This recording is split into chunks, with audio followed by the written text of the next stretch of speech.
அழைக்கப்பட்ட அன்புக்குரிய சகோதர சகோதரிகள் யாவருக்கும் நம்முடைய பரமபிதாவாகிய தேவனுடைய நாமத்தினாலும் நமது அன்பின் கர்த்தராகிய நமது ஆண்டவராகிய இயேசு கிறிஸ்துவினுடைய அன்பின் நாமத்தினாலும் வாழ்த்துக்களையும் காலை வணக்கங்களையும் தெரிவித்துக் கொள்கிறேன். விசேஷமாக திருப்பூர் மற்றும் கோபி சபையாருடைய அன்பு வாழ்த்துகளையும் தெரிவித்துக் கொள்கிறேன்.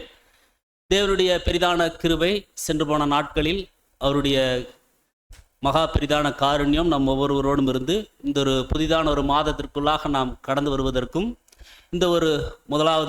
இந்த மாதத்தினுடைய முதலாவது ஞாயிறிலே அவருடைய பரிசுத்தமுள்ள சன்னிதானத்திலே நாம் ஒரு குடும்பமாக ஒன்றிணைந்து தேவனை துதிப்பதற்கும் தொழுது கொள்வதற்கும் தேவன் கொடுத்த இந்த ஒரு மற்றற்ற கிருபைக்கு நன்றிகளையும் துதிகளையும் அன்பின் கர்த்தர் வழியாக நாம் ஏறெடுத்துக்கொண்டு இன்றைய நாளுக்குண்டான பாடத்திற்குள்ளாக நாம் கடந்து செல்லலாம். இன்றைய நாளில் கூட நம்முடைய ஆத்ம ஜீவியத்திற்கு பிரயோஜனமாகவும் பிதாவாகிய தேவனுடைய நாமத்திற்கு மகிமையாகவும் நாம் பார்க்க தெரிந்து கொண்ட பாடத்தின் தலைப்பு, கர்த்தருடைய பாத்திரங்களை சுமக்கிறவர்களே உங்களை சுத்திகரியுங்கள் என்ற தலைப்பின் கீழாக தேவனுடைய சத்திய வார்த்தைகளை நாம் சற்று நேரம் தியானிக்கலாம்.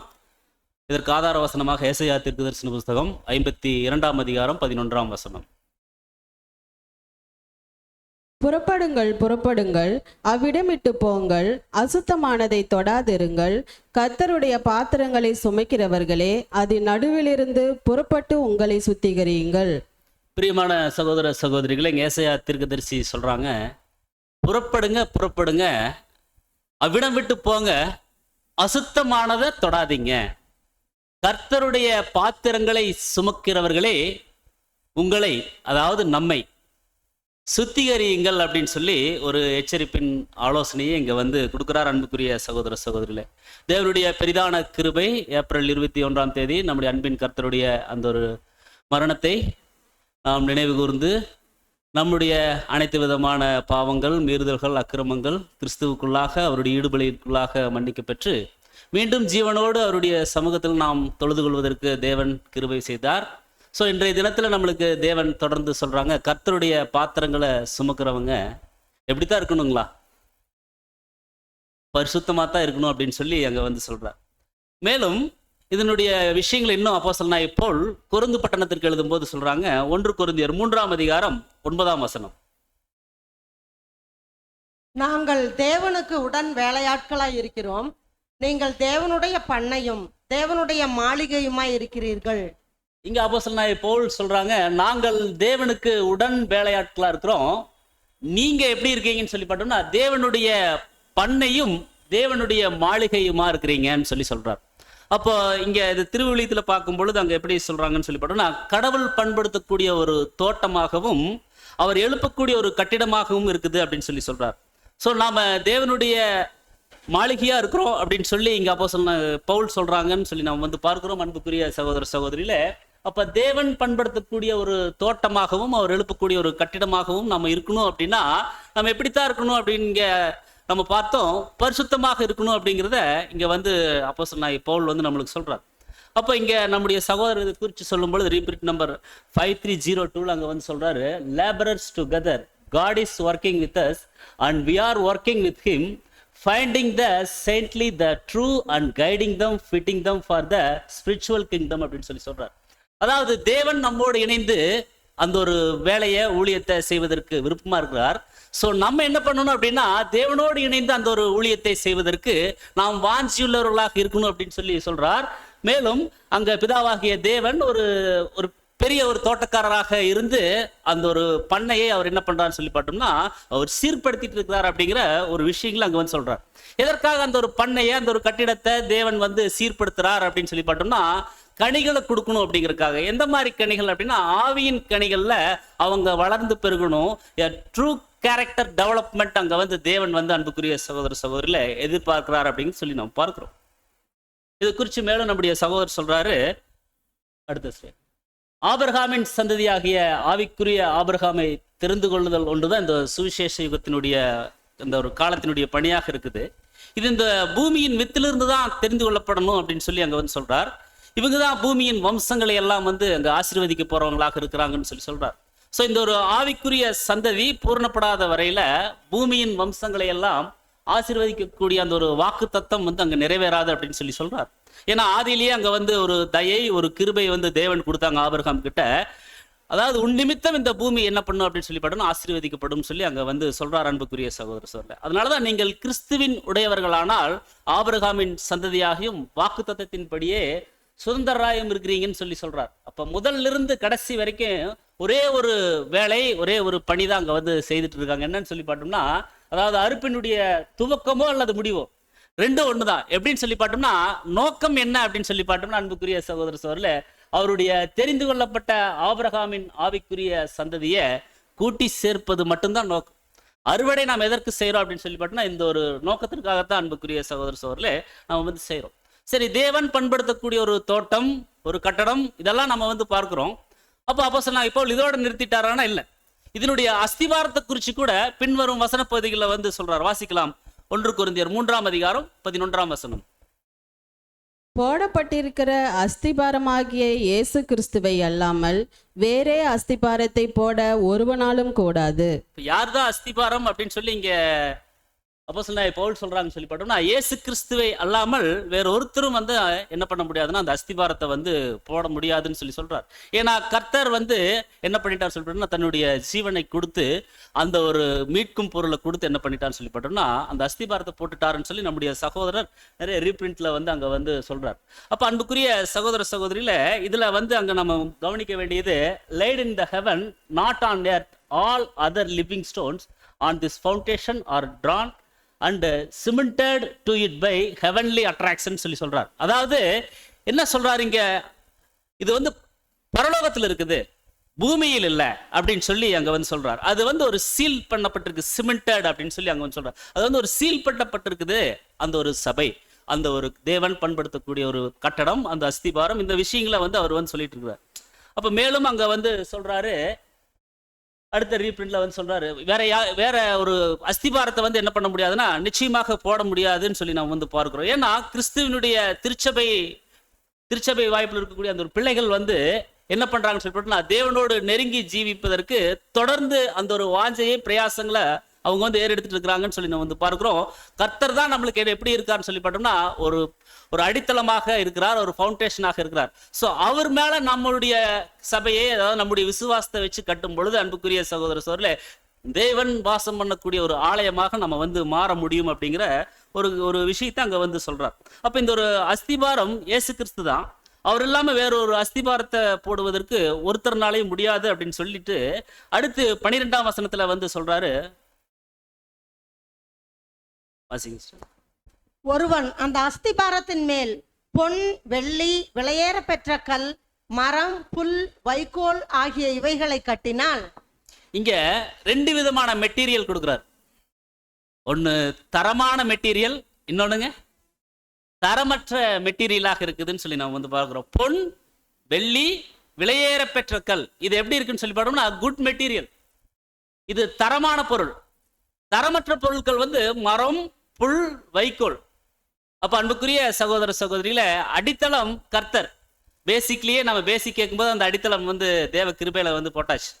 அப்ப அவர் மேல நாம கட்டி எழுப்பப்படணும்னா தரமான பொருட்கள் வச்சு நம்ம என்ன பண்ணுங்க, நம்மளுடைய அந்த கட்டடத்தை கட்டும் பொழுதுதான் அன்புக்குரிய சகோதர சகோதரில தேவன் வாசம் பண்ணக்கூடிய ஒரு ஆலயமாக நம்ம வந்து மாற முடியும்னு சொல்லி நம்ம பார்க்கிறோம்.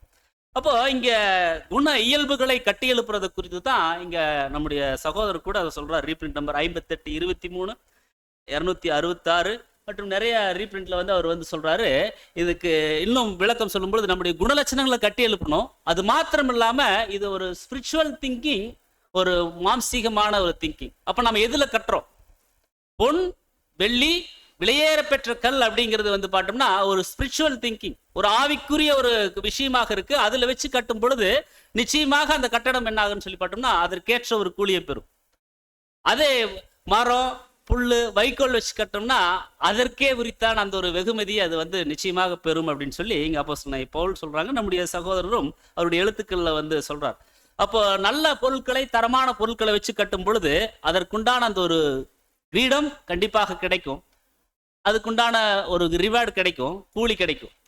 தரமற்ற பொருட்கள் அப்படின்னா நிச்சயமாக அந்த ஒரு கிரீடத்தை இழக்க வேண்டிய ஒரு சூழ்நிலை வந்துரும் அப்படின்னு சொல்லி சொல்றார். அப்ப இங்க பொன், வெள்ளி, விலையேற பெற்ற கற்கள் அப்படிங்கிறது நன்கு வளர்ச்சி அடைந்த, முதிர்ச்சி அடைந்த, சரியான குணலட்சணங்களை குறிக்குது அன்புக்குரிய சகோதர சகோதரிகளே. அதே மரம், புல், வைக்கோல் அப்படிங்கிறது சரியாக கட்டி எழுப்பாத, வளர்ச்சி அடையாத ஒரு குணலட்சணங்களை அது குறிக்கக்கூடியதா இருக்கு. அப்ப ப்ராப்பர் பில்டிங், இன்ப்ராப்பர் பில்டிங்காக அது இருக்குது அன்புக்குரிய சகோதர சகோதரிகள.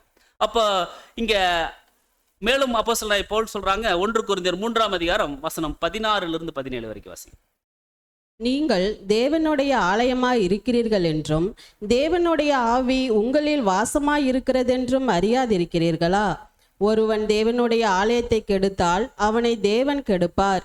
தேவனுடைய ஆலயம் பரிசுத்தமாய் இருக்கிறது, நீங்களே அந்த ஆலயம். பாருங்க, எங்க ஆரம்பிச்சார்? ஒரு கட்டடத்தை குறித்து ஆரம்பிச்சுட்டு அதை எப்படி கட்டணும், யார் அஸ்திவாரம், எந்தெந்த மாதிரி மெட்டீரியல் வச்சு கட்டணும் அப்படின்னு சொல்லிட்டு கடைசியில் எப்படி சொல்லிட்டான்னு சொல்லி பார்த்தோம்னா, நீங்க தான் அந்த ஆலயம் அப்படின்னு சொல்லி அங்க சொல்றார்.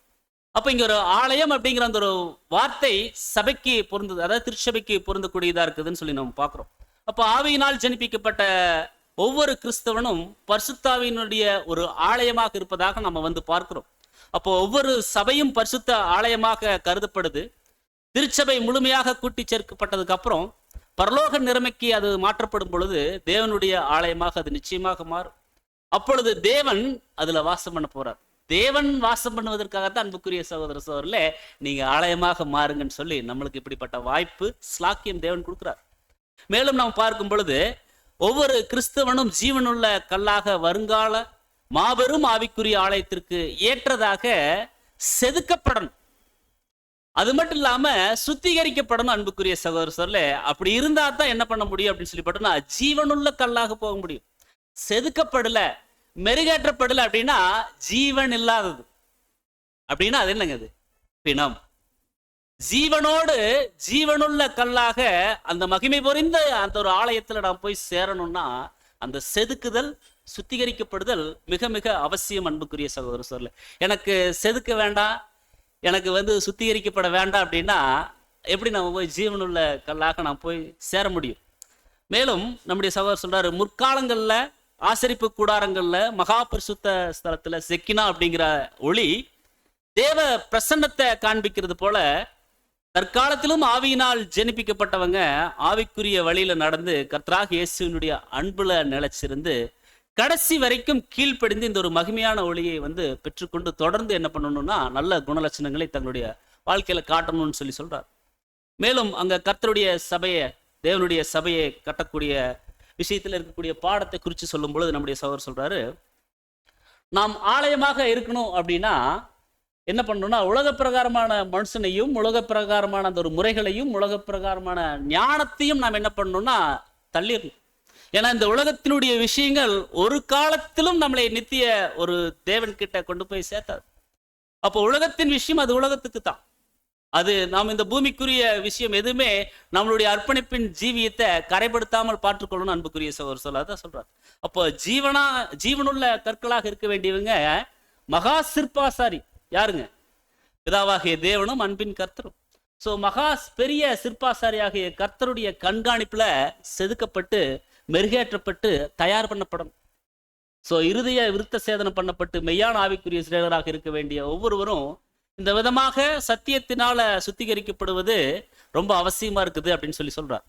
மேலும் இங்க சகோதரர் சொல்றாரு, எப்படி சொல்றாருன்னு சொல்லி பார்த்தோம்னா, அந்த ஒரு தேவனுடைய ஆலயமா மாறக்கூடிய விஷயத்துல இன்னொரு பாயிண்ட் கூட சொல்றாரு, சிலரை நல்ல பிரசங்கி, பொதுமேடை பேச்சாளர் அப்படிங்கிற அந்த ஒரே காரணத்தினால தேவ ஊழியம் செய்ய நியமிக்கப்படுவதனால கர்த்தருடைய நோக்கத்திற்கு பயங்கர தீவனையாக அது முடியும் சொல்லி சொல்றார். நல்லா பேசுறார், அவர் பேசினா எல்லாரும் நல்லா சப்ஜெக்ட் கேட்பாங்க, எல்லாத்தையும் கவர்ந்தெழுத்துருவார், நல்ல இன்டலெக்சுவல் நாலேஜோட பேசுறார் அப்படின்னு சொல்லிட்டு நம்ம அந்த மாதிரி ஒரு சூழ்நிலைகள் நம்ம கொடுக்குறோம் அப்படின்னா அங்க கர்த்தருடைய நோக்கத்திற்கு பயங்கர தீவனையாக இருக்கு. ஏன்னா இன்னைக்கு நம்மளை விட உலகத்தில் இருக்கக்கூடியவங்க எல்லாம் பயங்கரமா பேசுறாங்க.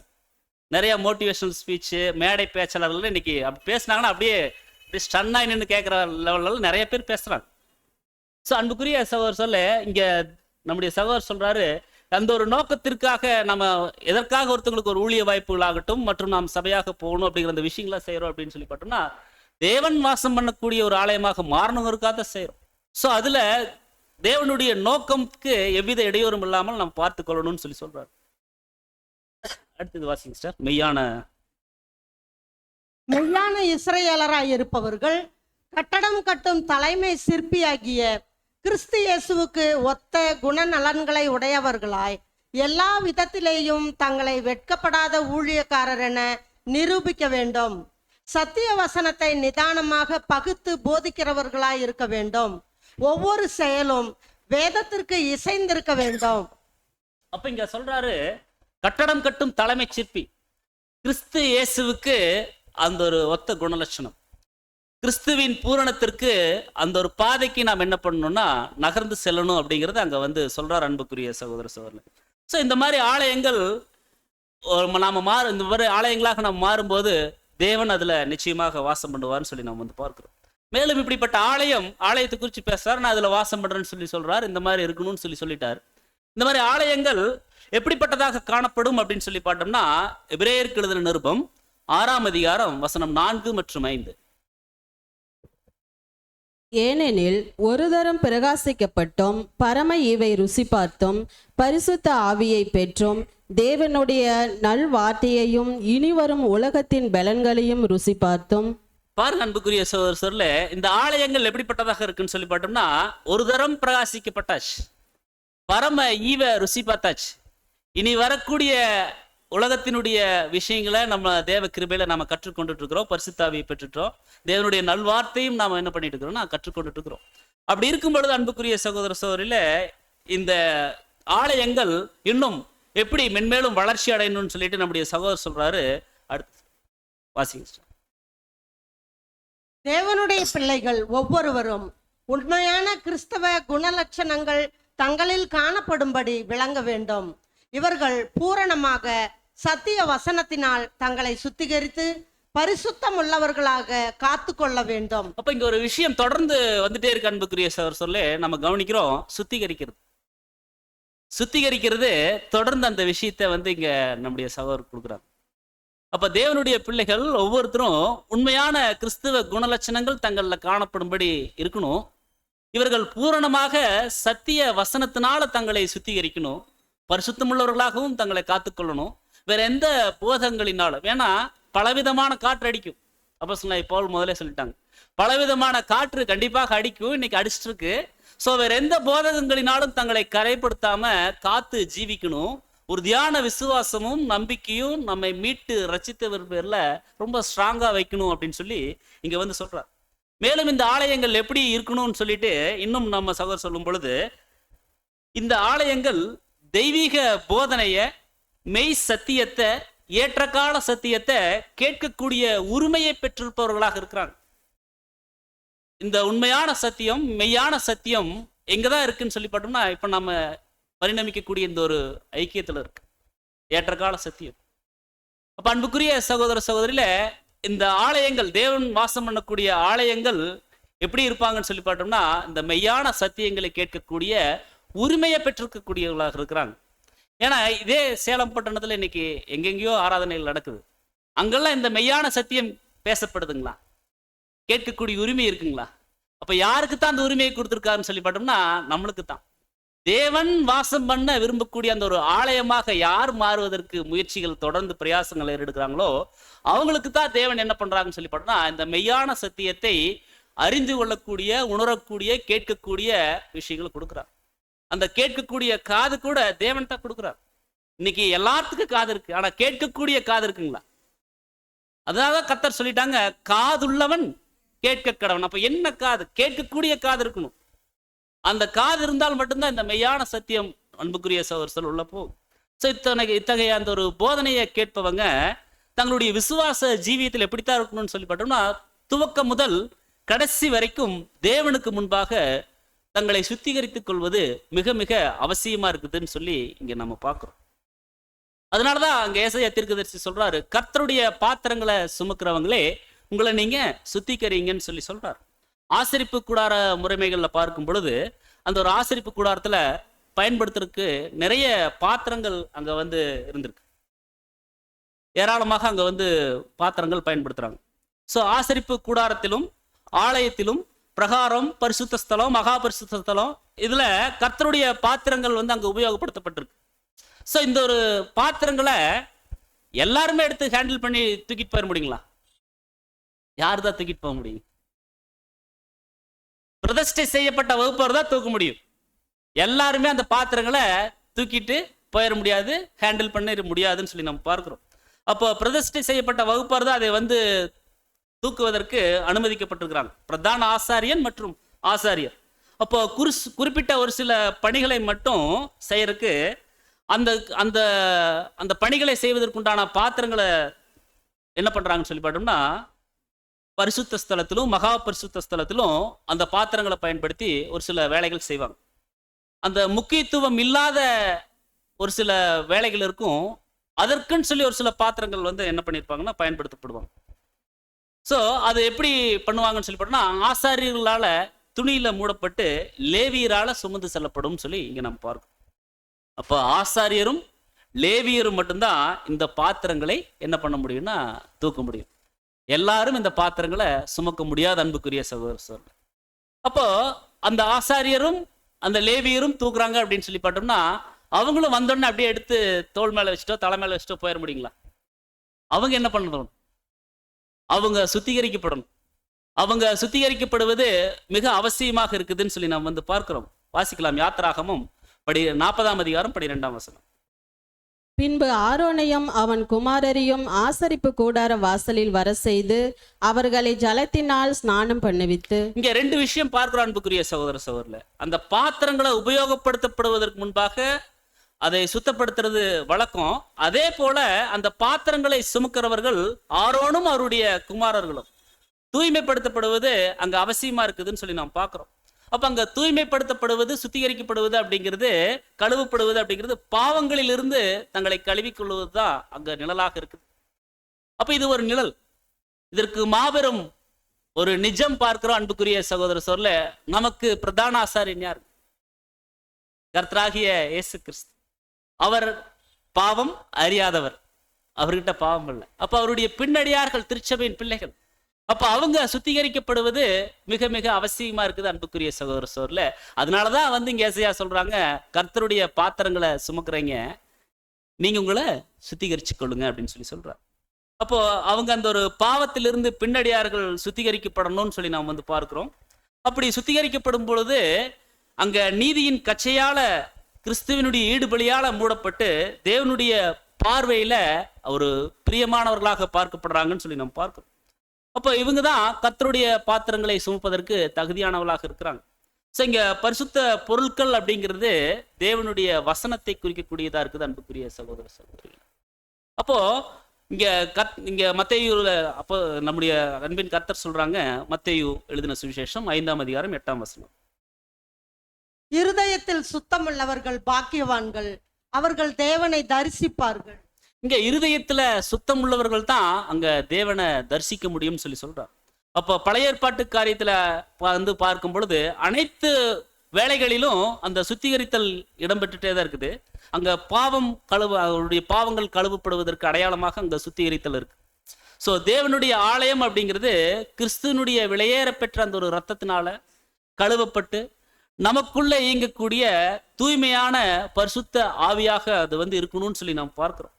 அப்போ அந்த ஒரு பரிசுத்தத்தை நோக்கி நாம் போகக்கூடிய பாதையில நாம் எடுக்கக்கூடிய ஒவ்வொரு முயற்சிகளிலும் எங்கிருந்து இயக்கப்படணும்னா நம்ம இருதயத்திலிருந்து தான் இயக்கப்படணும். ஏதோ மேலோட்டமாக நாம் எந்த ஒரு வேலைகளும் செய்யக்கூடாது. அப்ப அன்புக்குரிய சகோதரர் சொல்ல, இருதயத்தின் ஆழத்திலிருந்து நாம் என்ன பண்ணணும்னா தேவனுடைய வேலைகள்ல நாம் ஈடுபடணும்னு சொல்லி நம்ம பார்க்கிறோம். அப்போ சுத்தமுள்ள இருதயம் அப்படிங்கிறது முழுவதும் அர்ப்பணம் செய்த இருதயமாகும் அப்படின்னு சொல்லி இங்க சகோதரர் சொல்றார். அப்போ முழு மனசும் தேவனுடைய சித்தத்திற்கு அப்படின்னு சொல்லி ஒப்பு கொடுக்கப்பட்ட நிலை தான் அந்த ஒரு சுத்தமுள்ள இருதயம். இருதயத்துல சுத்தமுள்ளவர்கள் அப்படின்னு சொல்லி சொல்லும்போது நம்முடைய நடத்தையோ அல்லது வார்த்தையோ அல்லது சிந்தனையோ அது குறிக்காம சகலத்தையும் பூரணமாக செய்யணும். இருதய சுத்தம் அப்படிங்கிறது சகலத்தையும் அது வந்து பூரணமாக செய்யணும் அப்படிங்கிற ஒரு நோக்கம் நமக்குள்ள இருக்கிறத அது வந்து குறிக்கக்கூடியதா இருக்குதுன்னு சொல்லி சொல்றார். அப்ப நம்முடைய சிந்தையும் வார்த்தையும் செய்கையும் பூரணப்பட்டதாக அது வந்து காக்கப்படணும்னு சொல்லி சொல்றார். அப்போ அவருடைய அடிச்சுவடுகளை பின்பற்றி இடுக்கமான பாதையில நடக்க சுத்த இருதயமுடையவர்களாக இருக்கிறது மிக மிக அவசியமாக இருக்குது அப்படின்னு சொல்லி அங்க வந்து சொல்றார்.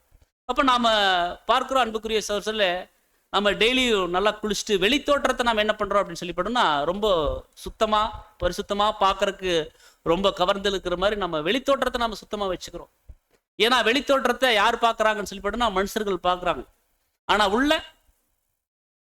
உள்ள தேவன் பார்க்கறாரு. ஆனா வெளித்தோற்றத்தை நாம என்ன பண்றோம் அப்படின்னு சொல்லி போட்டோம்னா சுத்தமாக நம்ம வந்து காண்பிச்சு கொள்றோம்.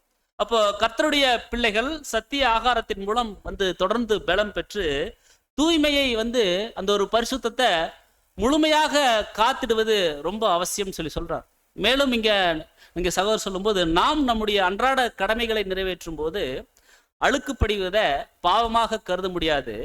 ஆனா நாம மனசறிஞ்சு அந்த அழுக்குகளை தேக்கி வைக்கிறது பாவம் சொல்லி சொல்றார். மீண்டும் நாம சொல்றோங்க, நாம் நமது அன்றாட கடமைகளை நிறைவேற்றும் போது அழுக்குப்படிவதை பாவமா கருத முடியாது. ஆனா நமக்கு மனசறிஞ்சு அந்த பாவங்களை தேக்கி வைக்கிறது, அந்த அழுக்குகளை தேக்கி வைக்கிறது ரொம்ப பாவம்னு சொல்லி சொல்றாரு. இது இன்னும் புரியும்படி நம்முடைய சகோதரர் சொல்றாரு, தலைக்கு மேல பறவைகள் பறக்கிறத என்ன பண்ண முடியாதுங்க, தடுக்க முடியாது. தலைக்கு மேல பறந்துட்டே தான் இருக்கு. ஆனா கூடு கட்டாம யார் பார்க்கலாம்?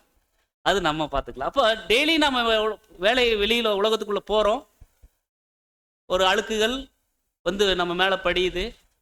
நம்மளுக்கு தான் ஏற்ற சமயத்துல சகாயம் செய்யும் கிருபை ஸ்லாக்கியம் நம்மளுக்கு இருக்குது.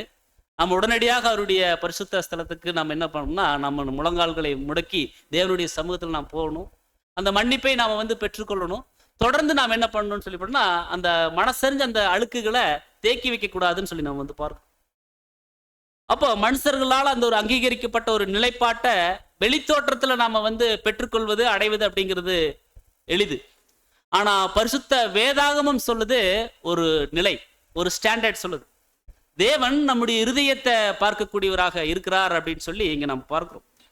பழைய ஏற்பாட்டு காலத்துல ஒரு நிழல்ல நம்ம வந்து பார்க்கிறோம். அங்க சாமுவேல் தீர்க்கதரிசி அங்க தேவன் சொல்றாங்க, நீ போய் அபிஷேகம் பண்ணு, நான் காண்பிக்கக்கூடியவருக்குன்னு சொல்லி சொல்றார். அவரும் கிளம்பி போறார். போயிட்டு அங்க தாவீது வருவார்னு சொல்லி பார்க்கும்போது அதுக்கு முன்னாடி எலியாப் வந்துடுறாரு. அவரை பார்க்கும் பொழுதே இராணுவத்திற்கு ஏற்ற ஒரு மனிதர் மாதிரி நல்ல உடல்வாக்கு, பார்ப்பதற்கு நல்லா இருக்கிறாரு. ஸோ அவர் தான் கரெக்டான ஆளுன்னு சொல்லிட்டு அபிஷேகம் பண்ணலான்னு நினைக்கிறார். ஆனா தேவன் வந்து சொல்லிட்டாங்க, நீ அவருடைய வெளித்தோற்றத்தை பார்த்தா எப்படி இருக்குதான்னு சொல்லி போட்டோம்னா நல்ல கட்டுமஸ்தான உடல்வாக்கோடு இருக்கிறாரு. இவர் இராணுவத்துக்கு ஏற்ற ஆளு நீ நினைக்கிற, ஆனா நீ பார்க்குற மாதிரி நான் என்ன பண்ண மாட்டேன், பார்க்க மாட்டேன். ஏன்னா நான் தேவன், நான் சர்வவல்லம் உள்ளவர், நான் இருதயத்தை தான் பார்க்கிறேன், நீ வெளி தோற்றத்தை வந்து பார்க்கிற அப்படின்னு சொல்லிட்டு சொல்றாரு. ஸோ அடுத்து ஒவ்வொருத்தரா வர்றாங்க. ஒவ்வொருத்தரை பார்க்கும்போது இவருக்கு ஒரு ஒரு ஒரு விருப்பம் வருது, இவரா இருக்குமா. கடைசியில தாவீதை கூப்பிட்டு வராங்க. அவர் வரும்போது இவருக்கு அவர் பார்த்தாலே அவர் எப்படி இருக்காரு, ரொம்ப சின்ன பையனா இருக்கார், ரொம்ப அழகா இருக்கிறாரு, சிவந்த நிறமா இருக்காரு. ஸோ பார்ப்பதற்கு அவ்வளவு ஒரு இதா இல்லை, ஒரு சின்ன பையனா இருக்கிறங்காட்டி இவர் எப்படி போய் இராணுவத்துல போய் இவர் வெற்றி பெற முடியும், எப்படி போர் புரிய முடியும். ஸோ இவர் இருக்காதுன்னு இவர் நினைக்கிறாரு. ஆனா தேவன் சொல்றாரு, இவரை நீ அபிஷேகம் பண்ண அப்படின்னு சொல்லி. அப்போ அதைத்தான் நம்ம வந்து பார்க்கிறோம். அன்புக்குரிய சகோதரர்கள், 1 சாமுவேல் புஸ்தகம் 16ஆம் அதிகாரம் 7ஆம் வசனம். கர்த்தர் சாமுவேலை நோக்கி, நீ இவனுடைய முகத்தையும் இவனுடைய சரீர வளர்ச்சியையும் பார்க்க வேண்டாம், நான் இவனை புறக்கணித்தேன். மனுஷன் பார்க்கிறபடி நான் பாரேன், மனுஷன் முகத்தை பார்ப்பான், கர்த்தரோ இருதயத்தை பார்க்கிறார் என்றார். கர்த்தரோ இருதயத்தை பார்க்கிறார்னு சொல்லி சொல்றார். அப்ப தேவன் இருதயத்தை பார்க்கிறார். அப்ப மனம், சிந்தை, உள்நோக்கம், முயற்சி, பிரயாசம், இதைத்தான் தேவன் வந்து பார்க்கிறார்னு சொல்லி நம்முடைய சகோதரர் சொல்றார். அப்படின்னா நம்முடைய இருதயங்கள் தேவன் இடத்துல நேர்மையோடும் உண்மையோடும் கீழ்ப்படிதலோடும் இருக்குதா அப்படின்னு சொல்லி சரிபார்க்கும்படி, நம்மளை நாம் சரிபார்க்கும்படி நாம வந்து தொடர்ந்து முயற்சிகள் செய்யணும். நெக்ஸ்ட் ஸ்லைடு வாங்க. அப்போ பாவத்திற்கு எதிராக நீங்க எந்த அளவுக்கு போராடிட்டு இருக்கிறீங்கன்னு சொல்லி தேவன் அறிவார். அடுத்த ஸ்லைடு. அவருடைய சித்தத்தை செய்வதற்காக நாம எந்த அளவுக்கு ஊக்கமான பிரயாசங்கள் ஏறெடுக்கிறோம் அப்படின்னு சொல்லி அவர் பார்க்கும் பொழுது, நமது இரட்சகருடைய புண்ணியத்தை கொண்டு நமது குறைபாடுகளையும் பலவீனங்களையும் அபூரணங்களையும் அவர் என்ன பண்றாருன்னு சொல்லி பார்த்தோம்னா மூடி விடுறார். மேலும் இந்த ஒரு பாயிண்ட் நம்ம பார்க்கிறோம். மேலும் ஒருவருடைய சமூக அறிவுசார் நன்னெறி அல்லது கல்வி அந்தஸ்தை வச்சு யாரையும் தேவன் கனப்படுத்துறது இல்லை. இங்க வந்திருக்கிறதுல எவ்வளோ பேர் நல்லா படிச்சவங்க, நல்ல வசதியா இருக்கிறவங்க, அரசியல் செல்வாக்கு இருக்கிறவங்க, அப்படி யார் இருக்கிறாங்க? அப்படியெல்லாம் இல்லை. அப்போ ஒருத்தருடைய அந்த அந்தஸ்தை வச்சு யாரையும் தேவன் கனப்படுத்துறது இல்லை. மாறாக தேவன் இருதயத்தை வச்சு தான் தீர்மானிக்கிறார். சகோதரரே, நீங்கள் அழைக்கப்பட்ட அழைப்பை பாருங்க. மாம்சத்தின்படி ஞானிகள் வல்லவர்கள் யாரும் இல்லை. அப்ப அன்புக்குரிய சகோதர சோர்ல, மனுஷன் வெளி தோற்றத்தை பார்க்கறாங்க, ஆனா தேவன் இருதயத்தை பார்க்கிறார். அப்படி இருதயத்தை பார்க்கறங்காட்டி தான் சொல்றாரு, உங்களை நீங்க சுத்திகரித்துக் கொள்ளுங்க. வெளியே நல்லா இருக்கிறீங்க, நம்ம எல்லாத்துக்குமே தான் வெளியே நல்லா இருக்கிறீங்க, ஆனா உள்ள அது மாயத்தினாலும் அது அசத்தினாலும் நிறைந்ததாக இருக்குதுன்னு சொல்லி நாம் பார்க்கிறோம். அப்போ இங்க நம்ம சகோதரர் சொல்றாங்க, மனுக்குல சந்ததியில சிலர் எப்படி இருக்காங்கன்னு சொல்லி பார்த்தோம்னா, பார்வைக்கு ரொம்ப அழகானவர்களாகவும் கம்பீர தோற்றமுடையவர்களாகவும் நல்லா பேசக்கூடியவர்களாக இருக்கிறாங்க. ஆனா அந்த அந்த மாதிரி ஆட்களை தேவன் கூப்பிட்டு வரல. ஒன்றுக்கும் உதவாம இருக்கக்கூடியவங்களை தான் தேவன் என்ன பண்றாரு சொல்லி பார்த்தோம்னா, இந்த சத்தியங்களை கொடுத்து நம்மளை கூப்பிட்டு இருக்கு. அப்போ நம்முடைய இருதயத்தினுடைய நினைவுகளையும் அந்த இருதயத்தினுடைய வாஞ்சைகளையும் தான் தேவன் பார்க்கிறார். 53 கிளாஸ் எப்படி கேட்டங்க? ஏதோ சகோதரர்கள் கூப்பிடுறாங்க அப்படின்னு சொல்லி நம்ம கேட்டோமா? உண்மையா இருதயத்தினுடைய ஒரு வாஞ்சையில தான் நம்ம கேட்டோம். ஏன்னா எங்கெங்கேயோ நம்ம போய் சத்தியம் கேட்டோம், சத்தியங்கிற இதுல வசனங்கள் கேட்டோம், எல்லாம் பார்த்தோம். ஆனா இங்க ஒவ்வொரு பாடங்களும் நம்ம கேட்கும் பொழுதுதான் நம்மளுக்கு தேவன் மேல ஒரு மிகப்பெரியதான ஒரு பற்றுதல், ஒரு அன்பு வந்துச்சுன்னு சொல்லி நம்ம பார்க்கிறோம். அதனாலதான் இங்க நம்ம பார்க்கிறோம் 2 கொரிந்தியர் 7ஆம் அதிகாரம் 1ஆம் வசனம். இப்படிப்பட்ட வாக்குத்தத்தங்கள் நமக்கு உண்டாயிருக்கிறபடியினால், பிரியமானவர்களே, மாம்சத்திலும் ஆவியிலும் உண்டான எல்லா அசூசையும் நீங்க நம்மை சுத்திகரித்து கொண்டு பரிசுத்தமாகுதலை தேவ பயத்தோடே பூரணப்படுத்த கடவோம். இங்க சொல்றாரு பாருங்க, நம்மளுக்கு இப்படிப்பட்ட வாக்குத்தத்தங்கள் நமக்கு உண்டாயிருக்குது. அதனால அந்த வார்த்தையை நம்மளுக்கு ரொம்ப உத்வேகத்தை கொடுக்கக்கூடியதா இருக்கு. பிரியமானவர்களே அப்படின்னு சொல்றார். சோ மாம்சத்திலும் ஆவியிலும். அப்ப இங்க சொல்றாங்க, ஆவி அப்படிங்கிறது அந்த ஒரு சிந்தையை குறிப்பிடக்கூடியதா இருக்குது. அப்ப மாம்சத்திலும் சிந்தையிலும் உண்டான எல்லா அசுசியும் நீங்க அந்த ஒரு பரிசுத்தமாகுதல தேவ பயத்தோட பூர்ணப்படுத்தணும். பயத்தோட பூர்ணப்படுத்துறது ஒண்ணு இருக்கு, தேவ பயத்தோட. வீட்டுல எல்லாம் பேசுவாங்க, அல்லது வேலை ஸ்தலங்கள்லாம் மனுஷர் பார்த்து, என்ன இவர் இவ்வளவு படிச்சிருக்காரு, இப்படி அந்தஸ்தா இருக்காரு, ஆனா இப்படி பண்றாருன்னு சொல்லி வெளியிருக்கிறவங்க பார்த்து ஒரு ஸ்டாண்டர்ட் சொல்லி நினைச்சு நம்மளை சரி பண்றதுக்கும் தேவன் பார்க்கிறார். ஸோ தேவனுக்கு முன்பாக நான் உண்மையா இருக்கணும் அப்படிங்கிறதுக்கு வித்தியாசம் இருக்கு இல்லைங்களா? அதான் பரிசுத்தமாகுதல தேவ பயத்தோட நம்ம பூரணப்படுத்தணும். அதான் யோசேப்பினுடைய விஷயங்களை நாம கவனிக்கும் பொழுது, அங்க அந்த போத்திபாரினுடைய மனைவி அவங்க தவறு செய்ய அந்த ஒரு சூழ்நிலை வரும் பொழுது, அவங்க என்ன பண்றாங்கன்னா, அந்த விக்கிரகங்கள் இருக்கக்கூடிய இடத்த ஒரு திரை போட்டு அவங்க க்ளோஸ் பண்றாங்க. ஏன்னா தப்பு பண்ண போறோம், பாவம் செய்ய போறோம், அதை க்ளோஸ் பண்ணலாம். ஆனா அங்க யோசேப்பு என்ன சொல்லிட்டு ஓடி வர்றாரு அப்படின்னா, உங்களுடைய கடவுளை நீங்க என்ன பண்ணலாம்னா திரை போட்டு மூடிடலாம், ஆனா எங்களுடைய தேவனுக்கு திரையெல்லாம் இல்லை. அவருக்கு உலகமெங்கும் கண் இருக்கு, உலகமெங்கும் அவர் பார்த்துட்டு இருக்கிறார். அவர் எந்த திரையும் போட்டு அவர் என்ன பண்ண முடியாதுன்னா மறைக்க முடியாதுன்னு சொல்லிட்டு ஓடுறார். அப்ப அன்புக்குரிய சகோதரர் சொல்ல, நம்முடைய வாழ்க்கையிலும் அப்படித்தான். தேவன் எவ்விடத்திலிருந்தும் நம்மளை பார்த்துட்டு இருக்கிறார். பாதாளத்துக்கு போனாலும் அங்கேயும் இருக்கார், மேல இருந்தாலும் அங்கேயும் இருக்கார். அப்போ இங்க ஆலயத்துக்கு வரும்போது நம்ம எப்படி வரோம் பார்க்கிறார் தேவன். வெளியே போற போது நம்ம எப்படி இருக்கோம், சொந்த பந்தங்கள் மத்தியில, வேலை ஸ்தலங்கள்ல, நம்ம பணிபுரியக்கூடிய இடங்கள், இது மாதிரி ஒவ்வொரு இடத்திலும் நம்ம எப்படிப்பட்ட ஒரு குணலட்சணங்கள் நம்முடைய வாழ்க்கையில காட்டுறோம். ஏன்னா தேவன் எவ்விடத்திலிருந்து நம்மளை பார்க்கக்கூடியவராக இருக்கிறார். அன்புக்குரிய சகோதர சோழர், அப்போ அந்த ஒரு ராஜரீக ஆசாரியத்துவத்தை பெற்றுக்கொள்வதற்கு அழைக்கப்பட்டிருக்கக்கூடிய நம்ம கிட்ட இந்த மாய்மாலம், ஹிப்போக்ரைசி, அந்த நடிக்க கூடாது. தேவன் முன்பு நம்ம என்ன பண்ணிடக்கூடாதுன்னா நடிச்சிடக்கூடாது. அன்புக்குரிய சகோதரர், அப்படி செய்யறது அது நம்மளே என்ன பண்ணிக்கிறோம் அப்படின்னு சொல்லி பார்த்தோம்னா ஏமாத்திக்கிற மாதிரி தான்.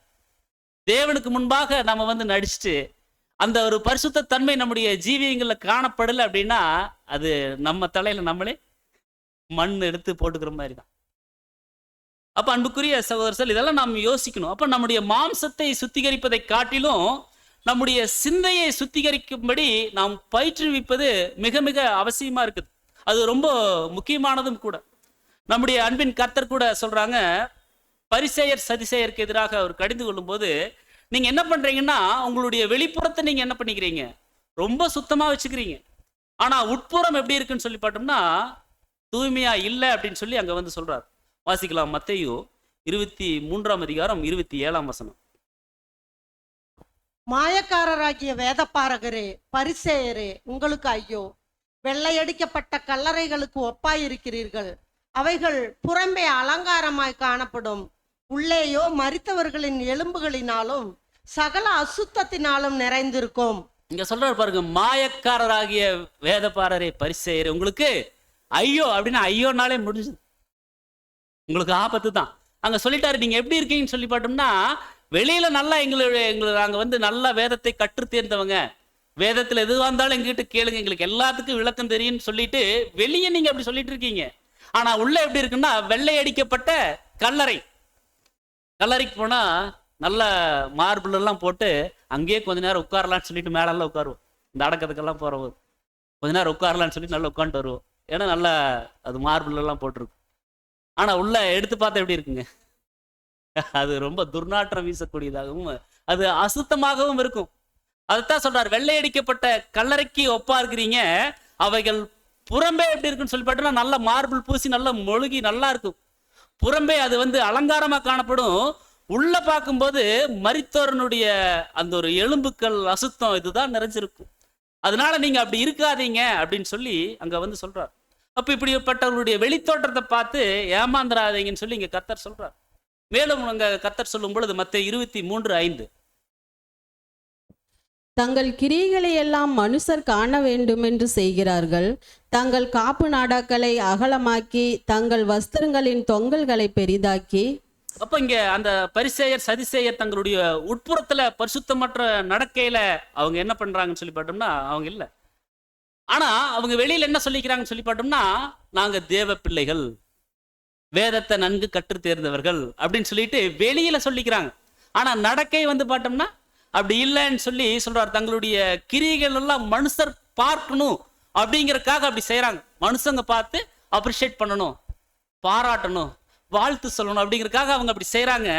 அவங்க தங்களுடைய காப்பு நாடாக்களை வந்து அகலமாக்கி தங்களுடைய வஸ்திரங்களின் தொங்கலை பெரிதாக்கி வீதிகளிலும் சந்திகளிலும் மக்களால ரபி ரபி ரபின்னு சொல்லி அழைக்கணும்னு சொல்லி விரும்புறாங்க.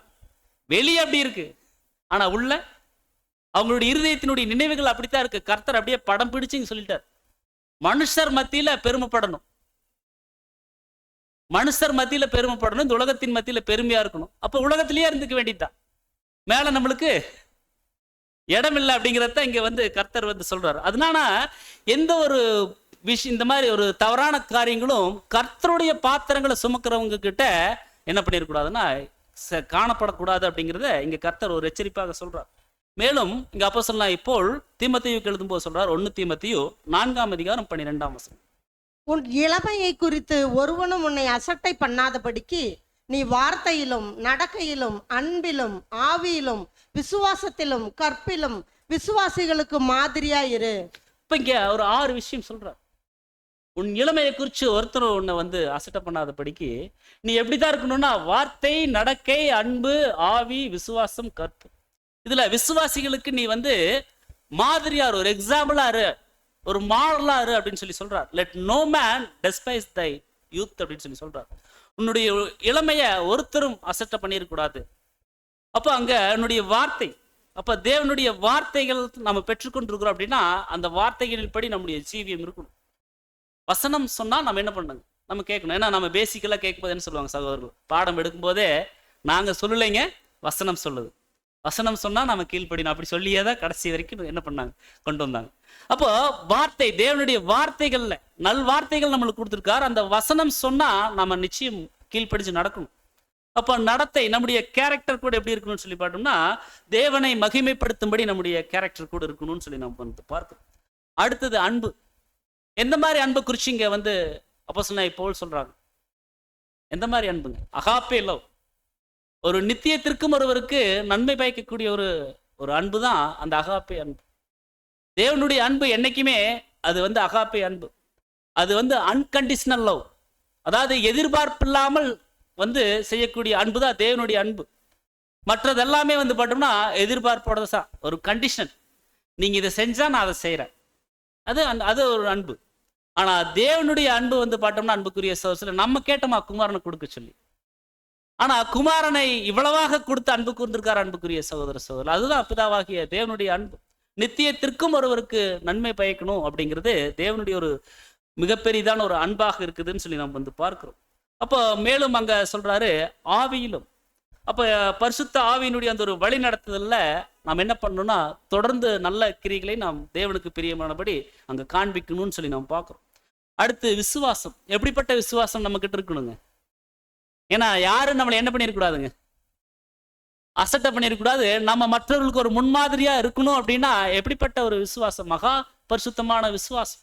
அது மேல நாம் என்ன பண்ணணும்னா நாம் தொடர்ந்து நம்முடைய குணலட்சணங்களை கட்டி எழுப்பக்கூடியவர்களாக இருக்கணும். கற்பிலும் அல்லது தூய்மை, அந்த ஹோலினஸ், அந்த பரிசுத்தத்திலும் நம்ம என்ன பண்ணணும்னா இருக்கணும். அப்போ நம்ம கர்த்தருக்கென்று கற்புள்ள கன்னிகையாக நாம் என்ன பண்ணியிருக்கிறோங்க, நியமிக்கப்பட்டிருக்கிறோம்.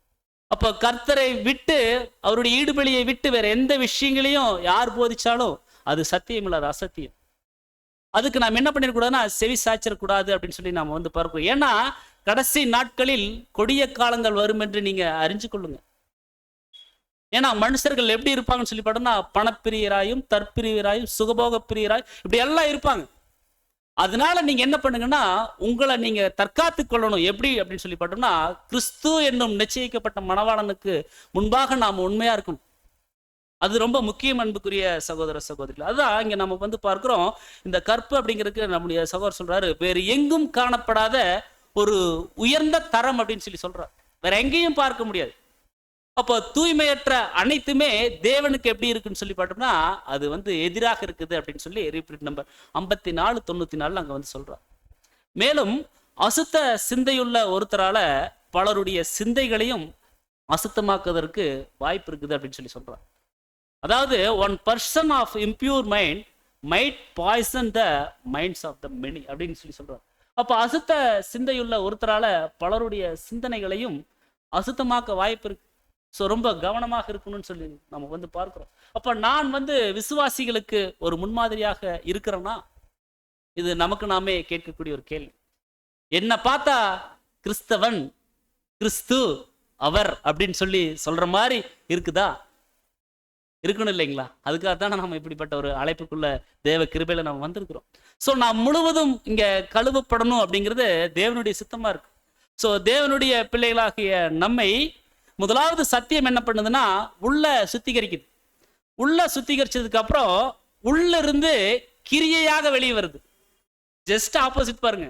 உலகத்துல இருக்கு, உலகத்தினுடைய மனுஷன் விஷயம் எல்லாம் பார்க்கும்போது வெளியே நீட்டா இருந்தா போதும், உள்ள எப்படி இருந்துட்டாலும் அது ஒன்றும் பிரச்சனை இல்லை, யாரும் பார்க்கல. ஆனா தேவனுடைய விஷயம் வந்து பார்த்தோம்னா உள்ள ஃபர்ஸ்ட் கிளீன் ஆகணும், அது கிரியையாக வெளியே வரணும். இவ்விதமாய் மனுஷர் உங்கள் நற்கிரியை கண்டு பரலோகத்தில் இருக்கிற உங்கள் பிதாவை மகிமைப்படுத்தும்படி உங்கள் வெளிச்சம் அவர்கள் முன்பாக பிரகாசிக்கிறோம். அப்ப எங்க மகிமைப்படுத்தணும் அப்படின்னா இங்க மகிமைப்படுத்தணும். இப்பவே நம்ம என்ன பண்ணணும்னா ராஜ்யத்துல நடக்கிற மாதிரி நடக்கணும். கண்ணுக்கு தெரிகிற பாகத்துல நம்ம எப்படி நடப்போங்க? தப்பு பண்ணுவோமா? அங்க அந்த மைண்டு கூட வராது. இருந்தாலும் ராஜ்யத்துல நடக்கிற மாதிரி நம்ம இப்பவே அப்படித்தான் நடக்கணும். அப்படி நடக்கும் பொழுது அன்புக்குரிய சொல்ல பிதாவாகிய தேவனை இப்பவே ஜனங்கள் என்ன பண்ணுவாங்கன்னா உண்மையாலுமே இவங்க போற ட்ரூத்து பெஸ்ட் தான் சொல்லி சொல்லுவாங்க. ஸோ நான் முழுவதும் அங்க கழுவப்படணும்னு சொல்லி நம்ம வந்து பார்க்கிறோம். அப்போ நம்முடைய இருதயமாகிய உட்புறத்தை முழுவதும் சுத்திகரிக்க வேண்டியது அது பிரதானமானது, அது அவசியமானது, அது ரொம்ப ரொம்ப முக்கியமானதாக இருக்குதுன்னு சொல்லி நாம் பார்க்கிறோம். அப்ப இங்க முழுவதும் கழுவப்படுவது அப்படிங்கிறது எதை குறிக்குது? முழுவதும் கழுவப்படுதல் அப்படிங்கிறது என்ன அப்படின்னு சொல்லி பார்த்தோம்னா நம்முடைய நோக்கங்கள் மற்றும் நம்முடைய சிந்தனைகளை முழுவதும் தேவனுக்குன்னு சொல்லி அர்ப்பணிக்கணும். நம்முடைய நோக்கம், நம்முடைய சிந்தை, நான் எதுக்காக வந்திருக்கேன், எதுக்காக இந்த ட்ரூத்ல வந்திருக்கேன், தேவன் எதுக்காக இவ்வளவு பேர்த்து விட்டு என்ன கூட்டு வந்திருக்கார். ஸோ தேவன் என்னுடைய இருதயத்தினுடைய விஷயங்களை பார்க்கிறார். அது நிமித்தம் என்ன வந்து இவ்வளவு தூரம் கூட்டு வந்திருக்கார், கரம் பிடிச்சு நடத்தியிருக்கார். ஸோ அவருக்கு நான் என்ன பண்ணணும்? இனி என்னுடைய ஜீவ காலம் முழுவதும் அவருக்கு உண்மையா இருக்கணும். ஸோ நம்முடைய நோக்கம் எப்படி இருக்கணும், சிந்தை எப்படி இருக்கணும்னா தேவனுக்கு பிரியமா இருக்கணும். ஸோ நாம் நம்முடைய ஊழியங்களை, நம்முடைய வாழ்க்கைய முழு மனசோட தேவ நீதியை நிறைவேற்றுவதற்கு ஒப்பு கொடுக்கணும். தேவ நீதியை நிறைவேற்றுவதற்கு நாம வந்து ஒப்பு கொடுக்கணும். நீதியாக நடப்பது நம்முடைய வாழ்வினுடைய தீர்மானமாக இருக்கணும் அப்படின்னு சொல்லி இங்க நம்ம வந்து பார்க்கணும். நீதியாக நடக்கிறது நம்முடைய வாழ்க்கையினுடைய தீர்மானம். இந்த தீர்மானம் நியூ இயர் தீர்மானம் மாதிரி இருக்கக்கூடாது. நியூ இயர் சமயத்துல தீர்மானம் எடுப்பாங்க, அப்புறம் அது அப்படியே 2 நாள் 3 நாள் இருக்கும், 4வது நாள் முடிஞ்சது, ஆஸ் யூஷுவல் லைஃப். அப்படி இருக்கக்கூடாது. அப்ப இங்க முழுவதும் நம்முடைய சிந்தைய நம்முடைய ஒவ்வொரு விஷயங்களையும் தேவனுக்குன்னு சொல்லி நாம அர்ப்பணிச்சிட்டோம் அப்படிங்கிறது நம்முடைய தீர்மானமாக இருக்கணும். ஏன்னா நம்முடைய பலவீனத்திற்கு எதிராக போராடி நாம வெற்றி கொள்றது அப்படிங்கிறது முடியாது. நம்மளுக்கு ஒரே ஒரு பரிகாரி யார் அப்படின்னு சொல்லிட்டோம்னா கர்த்தர் தான். ஏன்னா அவர் தான் எப்படி இருந்திருக்கான்னு சொல்லி பார்த்தோம்னா வாசிக்கலாம். எபிரேயருக்கு எழுதின நிருபம் 4ஆம் அதிகாரம் வசனம் 14 மற்றும் 15. வானங்களின் வழியாய் பரலோகத்திற்கு போன தேவகுமாரனாகிய இயேசு என்னும் மகா பிரதான ஆசாரியர் நமக்கு இருக்கிறபடியினால் நாம் பண்ணின அறிக்கையை உறுதியாய் பற்றி கொண்டிருக்க கடவோம். நம்முடைய பலவீனங்களை குறித்து பரிதபிக்க கூடாத பிரதான ஆசாரியர் நமக்கு இராமல் எல்லா விதத்திலும் நம்மை போல் சோதிக்கப்பட்டும் பாவம் இல்லாதவராய் இருக்கிற பிரதான ஆசாரியரே நமக்கு இருக்கிறார். பாருங்க, நம்மளுக்கு இப்படிப்பட்ட ஒரு பிரதான ஆசாரியர், நம்ம கேட்ட சமயத்துல சகாயம் செய்யக்கூடிய ஒரு ஆசாரியராக அவர் இருக்கிறார். ஸோ நாம் செய்யக்கூடிய அந்த ஜெபம் நமக்கு அனுகூலம் தருவதாக இருக்குது. அது ஒரு கட்டளை அல்ல. புது சிருஷ்டிகளுக்கு தேவனை நெருங்கி ஜீவிப்பதற்கு ஜெபம் அப்படிங்கிறது ஒரு ஸ்லாக்கியம். அது ஒரு மகா பெரிய கிருபை. தேவ சமூகத்தில் உட்கார்ந்து ஜெபிக்கிறது அப்படிங்கிறது அது நம்மளுக்கு மிகப்பெரிய ஒரு ஸ்லாக்கியமாக இருக்குதுன்னு சொல்லி நம்ம பார்க்குறோம். ஸோ நமக்கு அனுகூலம் கிடைப்பதற்கு ஜெபம் நமக்கு அவசியமா இருக்குது அப்படின்னு சொல்லி நம்முடைய சகோதரர் ரீப்ரிண்ட் நம்பர் 5201 அங்க வந்து சொல்றார். ஸோ அதனால யார் அடிக்கடி இப்படி கிருபாசன தண்டையில நாடி தேடி வர்றாங்களோ அவங்களுக்கு தகுந்த சமயத்துல சகாயமும் கிருபையும் தேவன் கிடைக்க செய்கிறார். ஜெபத்தை கேட்கிறார், கேட்டதும் பதிலளிக்கிறார். அந்த இஸ்ரேல் ஜனங்கள் எப்ப கூப்பிட்டாலும் தேவன் என்ன பண்ணுவாருங்க? எப்ப கூப்பிட்டாலும் பதில் கொடுப்பார். தண்ணி வேணுனாலும் கொடுப்பார், காடை வேணுனாலும் கொடுப்பார், வெயில் அதிகமா இருக்கும் பொழுது மேகஸ்தம்பம் அக்னிஸ்தம்பம் எல்லாமே கொடுப்பார். அதான் வசனம் நம்ம படிக்கிறோம். தேவனை இவ்வளவு சமீபமா கொண்டிருக்கக்கூடிய வேற ஜாதி யாருமே இல்லை. அப்படிப்பட்ட ஒரு ஸ்லாக்கியம் பெற்ற ஜனங்களாக இருந்தாங்க. ஆனா எல்லாத்தையும் பெற்றுக்கொண்டு கடைசியில தேவனுக்கு அவங்க என்ன பண்ணாங்கன்னு சொல்லி பார்த்தோம்னா விரோதமாக அவங்க வந்து முறுமுறுக்க ஆரம்பிச்சாங்க. அதே மாதிரிதான் அன்புக்குரிய சொல்ல இன்றைய தினத்துல நம்ம ஜெபத்துல தேவன் கிட்ட நாம் எப்ப இடைப்பட்டாலும் அவர் நம்மளுக்கு கிருபை செய்வதற்கு அவர் வந்து எப்படி இருக்கான்னு சொல்லி பார்த்தோம்னா ரொம்ப வாஞ்சியுள்ளவராகத்தான் இருக்கிறார். ஆனா நம்ம ஜெபத்துல அவரை அதிகமாக நெருங்குறோமா அப்படிங்கிறத நம்ம வந்து பார்க்கணும். ஸோ ஏற்ற சமயத்துல சகாயம் வேண்டும் அப்படின்னா நாம் அதற்காக தேவன் கிட்ட கேட்கணும். ஒவ்வொரு நாளும் ஒவ்வொரு மணி நேரமும் உண்மையில பார்க்கும் பொழுது அது தேவைகள் நிறைந்த ஒரு நிமிடங்களாகத்தான், நாட்களாகத்தான், நேரங்களாகத்தான் இருக்கு. ஸோ நம்மளுக்கு எப்பவும் தேவைதான் தேவ சமூகம், தேவனுடைய கைடன்ஸ், தேவனுடைய கரம் எப்பவுமே நம்மளுக்கு தேவைதான். ஸோ ஜெப சூழ்நிலையில நாம் என்ன பண்ணணும்னா இடைவிடாமல் தொடர்ந்து அந்த ஒரு ஜெபிக்கக்கூடிய ஒரு ஜீவியம் வாழ்றது நமக்கு அவசியம் சொல்லி இங்க நாம் பார்க்குறோம். அடுத்து வாசிங்க. கர்த்தருடைய உண்மையான ஜனங்களாய் இருப்பவர்கள் தங்களுடைய தோல்வி நிமித்தம் மிகவும் வேதனைப்படுவதால் எதிர்காலத்தில் தேவைப்படும் வேளையில் இரக்கத்தை பெறவும் சகாயம் செய்யும் கிருபையை அடையவும் கிருபாசன தண்டையிலே சேருவதற்கு தூண்டப்படுகின்றனர். ஓ, எந்த பூமிக்குரிய மேகமும் உம்மை உமது அடியானின் கண்களில் நின்று மறைக்காமல் இருப்பதாக என்ற கவிஞனின் வார்த்தைகள் மூலம் அர்ப்பணிக்கப்பட்டவர்களின் உணர்வுகள் அருமையாக வெளிப்படுத்தப்படுகின்றது. பூமிக்குரிய எந்த விஷயமும், பூமிக்குரிய எந்த ஒரு காரியமும் தேவ சமூகத்துல நாம் போய் சேருவதற்கு இடைஞ்சலாக இருக்கக்கூடாது. அது பூமிக்குரிய விஷயம், அது பூமியோடு இருக்கட்டும். மாம்சத்தினுடைய விஷயம், அது மாம்சத்தோடு இருக்கட்டும். ஆக்சுவலா அன்புக்குரிய சகோதர சோர்ல புது சிருஷ்டி நாளுக்கு நாள் என்ன பண்ணணும்னா கர்த்தருக்குள் தேவனுக்குள் வளரணும். ஆனா இந்த மாம்சம் என்ன பண்ணுதுன்னா அது தடை பண்ணுது. அப்போ நம்ம வந்து பார்க்கிறோம் இந்த ஒரு புது சிருஷ்டி வளர்வதற்கு இந்த ஒரு மாம்சம் அது வந்து தடையா இருக்கு. ஆனா இப்ப எப்படி இருக்கணும் அப்படின்னு சொல்லி பார்க்கும் பொழுது புது சிருஷ்டியினுடைய வேலைக்காரனாக இந்த மாம்சம் இருக்கணும். புது சிருஷ்டி என்ன செய்தோ அதை இந்த மாம்சம் கேட்கணும். ஆனா இதுக்கு ஜஸ்ட் ஆப்போசிட்டா இருக்கு. மாம்சம் என்ன சொல்லுதோ புது சிருஷ்டி கேட்கக்கூடாது. அப்ப அன்புக்குரிய சகோதர சார்ல ரொம்ப ரொம்ப கவனிக்க வேண்டிய ஒரு விஷயமாக இங்க இருக்குதுன்னு சொல்லி நம்ம வந்து பார்க்கிறோம். பூமிக்குரிய காரியம் எதுவுமே நாம் என்ன பண்ணிருக்கூடாதுன்னா தேவனுடைய பரம சமூகத்தை நாம் தரிசிப்பதிலிருந்து நம்மளை வந்து இடையூறாக இருந்துடக்கூடாது அப்படின்னு சொல்லி இங்க நம்ம வந்து பார்க்கிறோம். அப்போ பரிசுத்தத்தை அடைவதற்கான அந்த ஒரு முயற்சியில, அந்த ஒரு போராட்டத்துல ஒரு தொடர்ச்சியான விழிப்புணர்வு, கண்டினியூஸ் அவேர்னஸ் வந்து ரொம்ப முக்கியம். அந்த தொடர்ச்சியான விழிப்புணர்வு இல்லாம நம்ம வந்து போராடணும்னு வைங்க, ஏன்னா எதிரியை பத்தி நம்மளுக்கு தெரியும், அவர் கெர்ஜிக்கிற சிங்கம் போல அவர் எவனை விழுங்கலாமோன்னு சொல்லிட்டு இருக்கிறார்.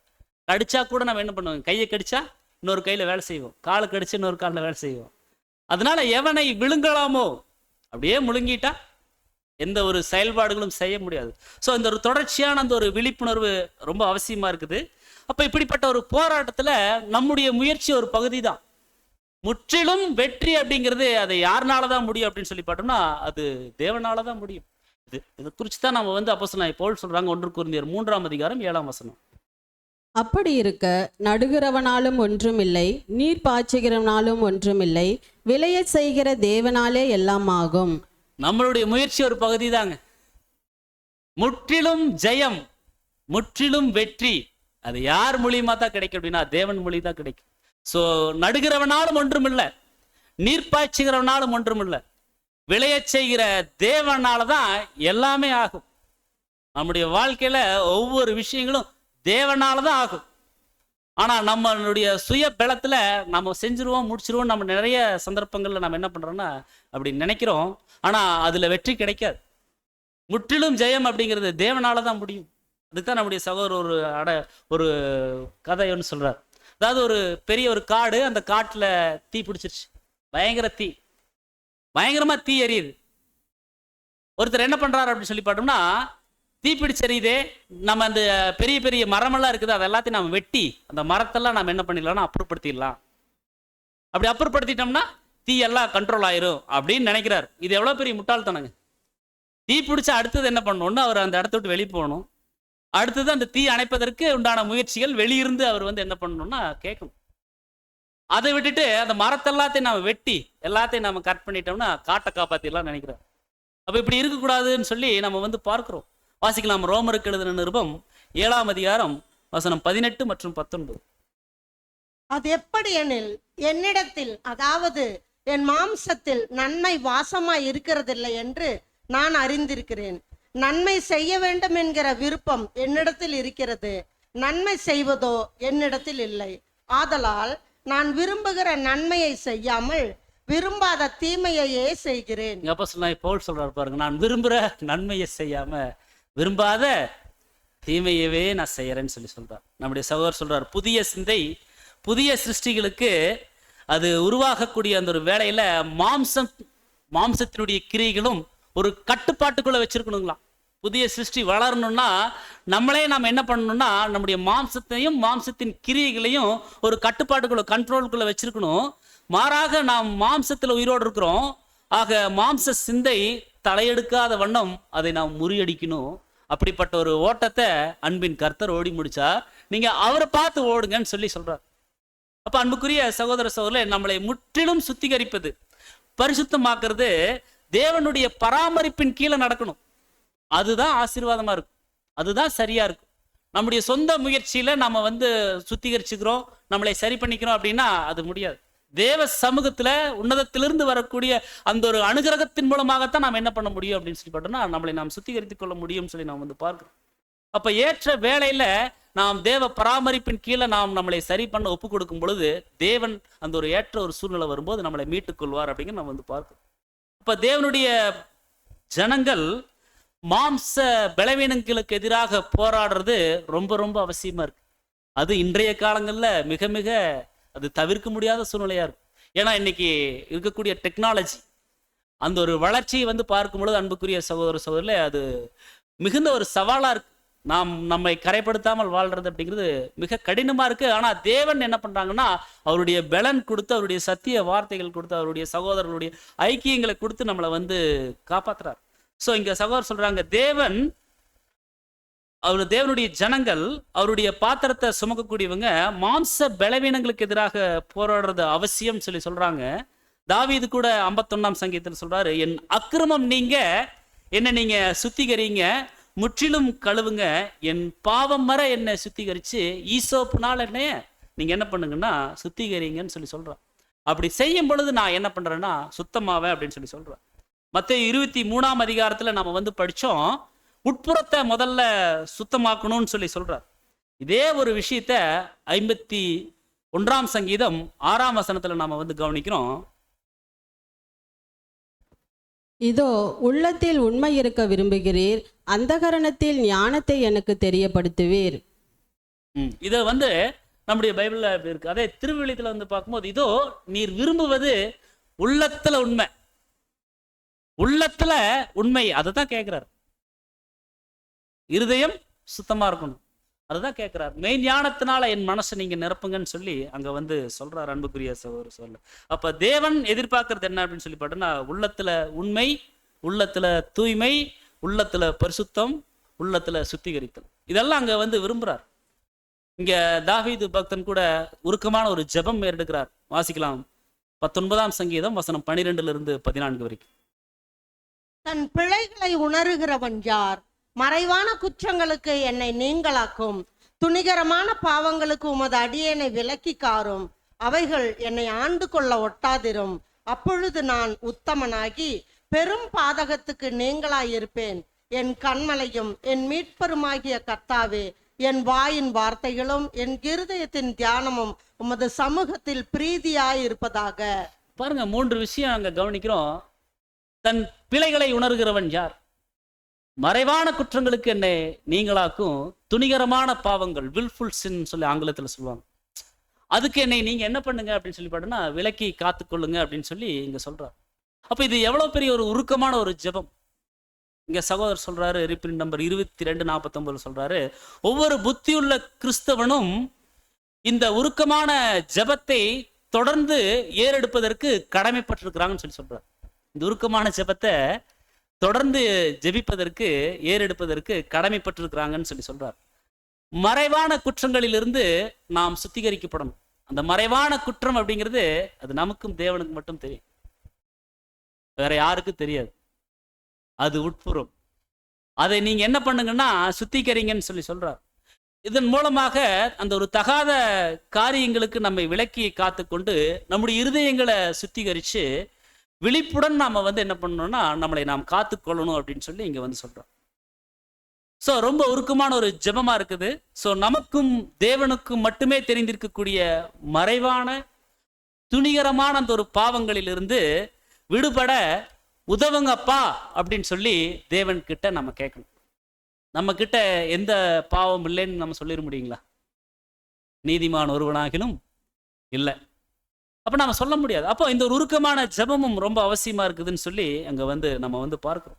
சரி, துணிகரமான பாவம் அப்படிங்கிறது குறித்து நம்முடைய சகோதரர் கூட சொல்றார். துணிகரமான பாவம் என்றால் என்ன அப்படின்னா, ரீப்ரிண்ட் நம்பர் 2196 சொல்றாரு, தேவனால் அங்கீகரிக்கப்பட்டதற்கு எந்த விதமான சான்றும் இல்லாமல் தேவன் அங்கீகரிச்சிட்டார் அப்படின்னு சொல்லிட்டு நமக்கு நாமே நினைச்சிட்டு செய்யக்கூடிய பாவம் துணிகரமான பாவம். தேவன் அங்கீகரிச்சிட்டாரு, நம்ம ஒரு டெசிஷன் எடுப்போம், எடுத்துட்டு தேவன்கிட்ட சும்மா ஒரு ஃபார்மாலிட்டிக்கு ஒரு ஜெபம் பண்ணிட்டு அந்த ஒரு கைடன்ஸ்க்காக வெயிட் பண்ண மாட்டோம். நம்ம பாட்டுக்கு கரெக்டா இருக்கும் அப்படின்னு நம்ம போவோம். ஸோ நமக்கு நாமே எண்ணிக்கொண்டு செய்யக்கூடிய பாவம். அடுத்ததா, தேவன் வெளிப்படுத்தாத ஒன்றை சத்தியமாக கருதி கொண்டு துணிந்து செய்யறது. தேவன் எனக்கு வெளிப்படுத்தினார், புதுசா என்ன வெளிப்படுத்துறதுக்கு இருக்குங்க? நம்முடைய 7ஆம் தூதன் அவ்வளவு பக்கங்கள், 50,000 பக்கங்கள் எழுதிட்டாங்க. அப்ப அன்புக்குரிய சகோதர சகோதரியில அதை படிச்சு நம்மளை இன்னும் சரி பண்ணி கொண்டு தேவனுக்கு உண்மையா அவருடைய ஊழியங்களை செய்வா போதும். ஸோ தேவன் வெளிப்படுத்தாத ஒன்றை சத்தியமா கருதி கொண்டு துணிந்து செய்யக்கூடிய இதெல்லாம் அன்புக்குரிய சகோதர சொல்ல இன்றைய காலங்கள்ல நம்மளுடைய ஐக்கியங்கள், அதாவது வேத மாணவர்கள் மத்தியில் நிறைய காணப்படும்.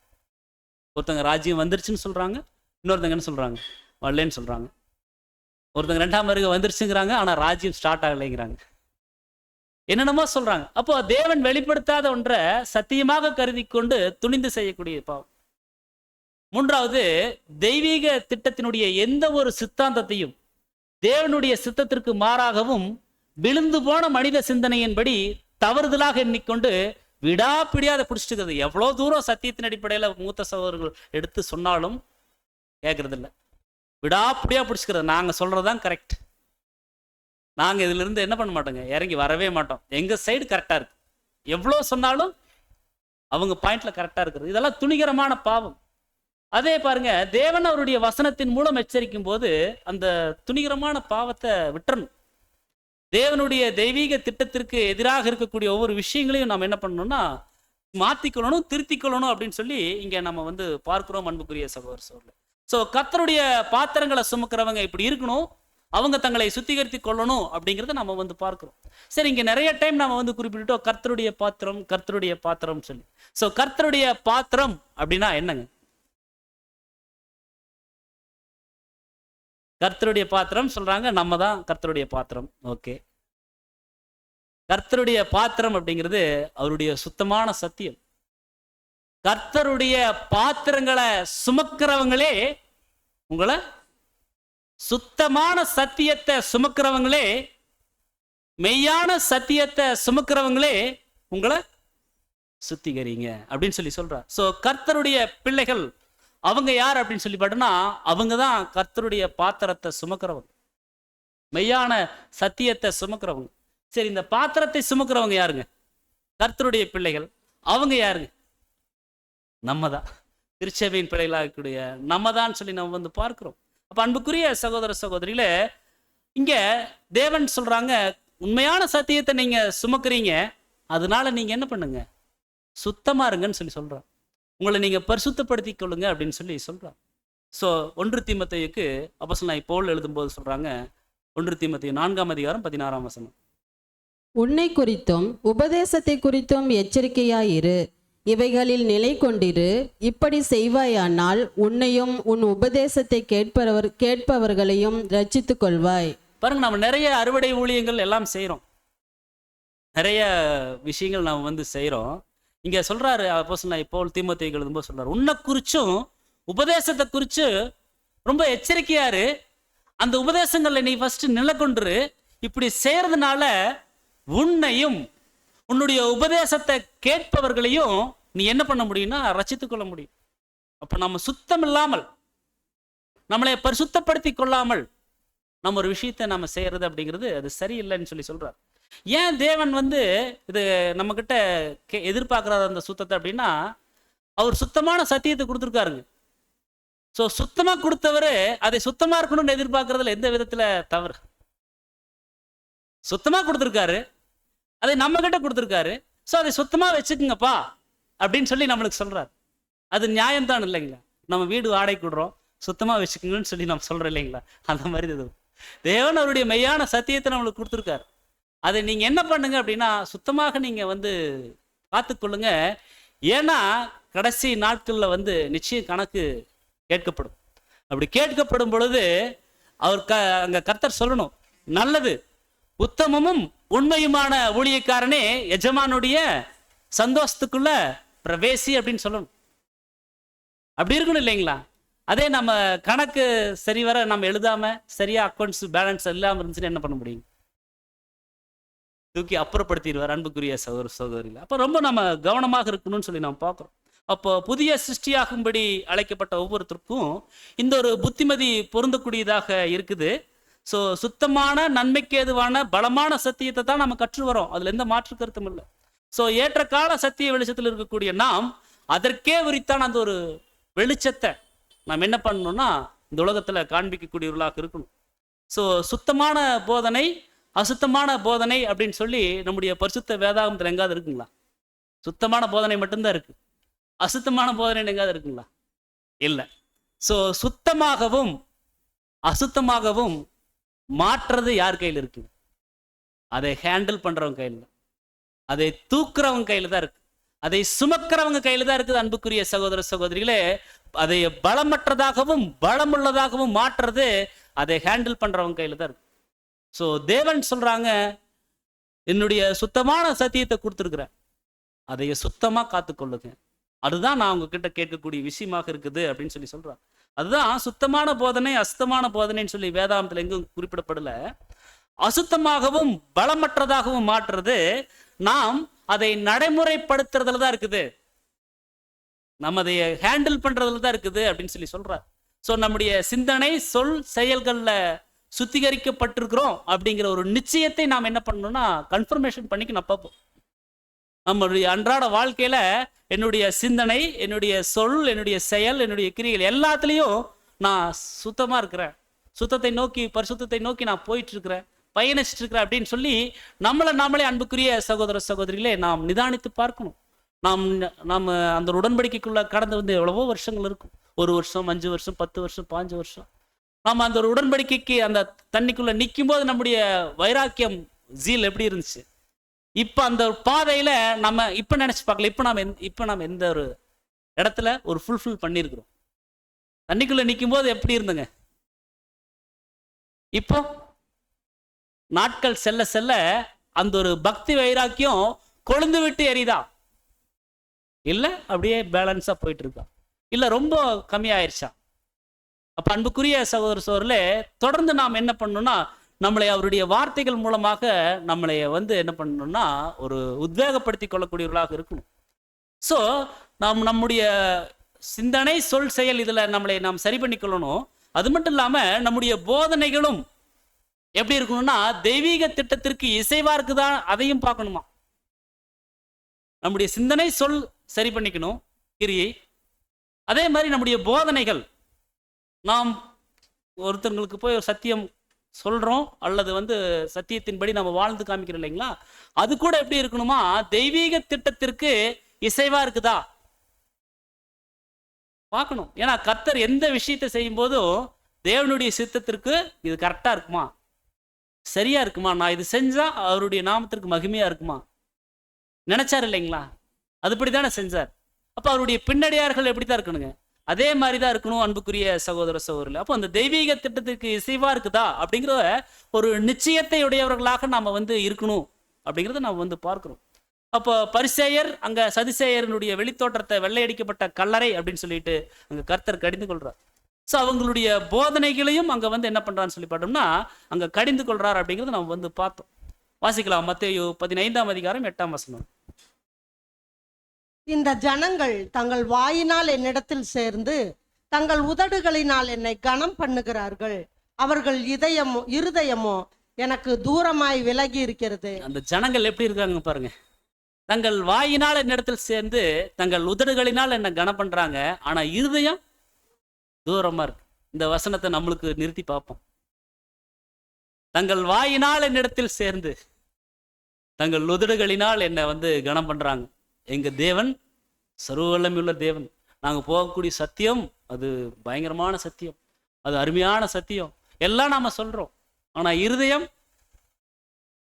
எப்படி இருக்கு பார்க்கணும் அன்புக்குரிய சகோதர சகோதரிகளை. அப்போ அறியாமையில் இருக்கக்கூடிய ஒரு சூழ்நிலைக்குள்ள நாம் இருக்கிறோமா, அல்லது தேவனை அறிஞ்சாச்சு இன்னும் நம்ம எப்படி நாம சரி பண்ணிக்க போறோம் அப்படி நாம வாழ்றோமா யோசிக்கணும் அப்படின்னு அன்புக்குரிய சகோதர சகோதரர்கள். வாசிக்கலாம் மத்தேயு 15ஆம் அதிகாரம் 14ஆம் வசனம்.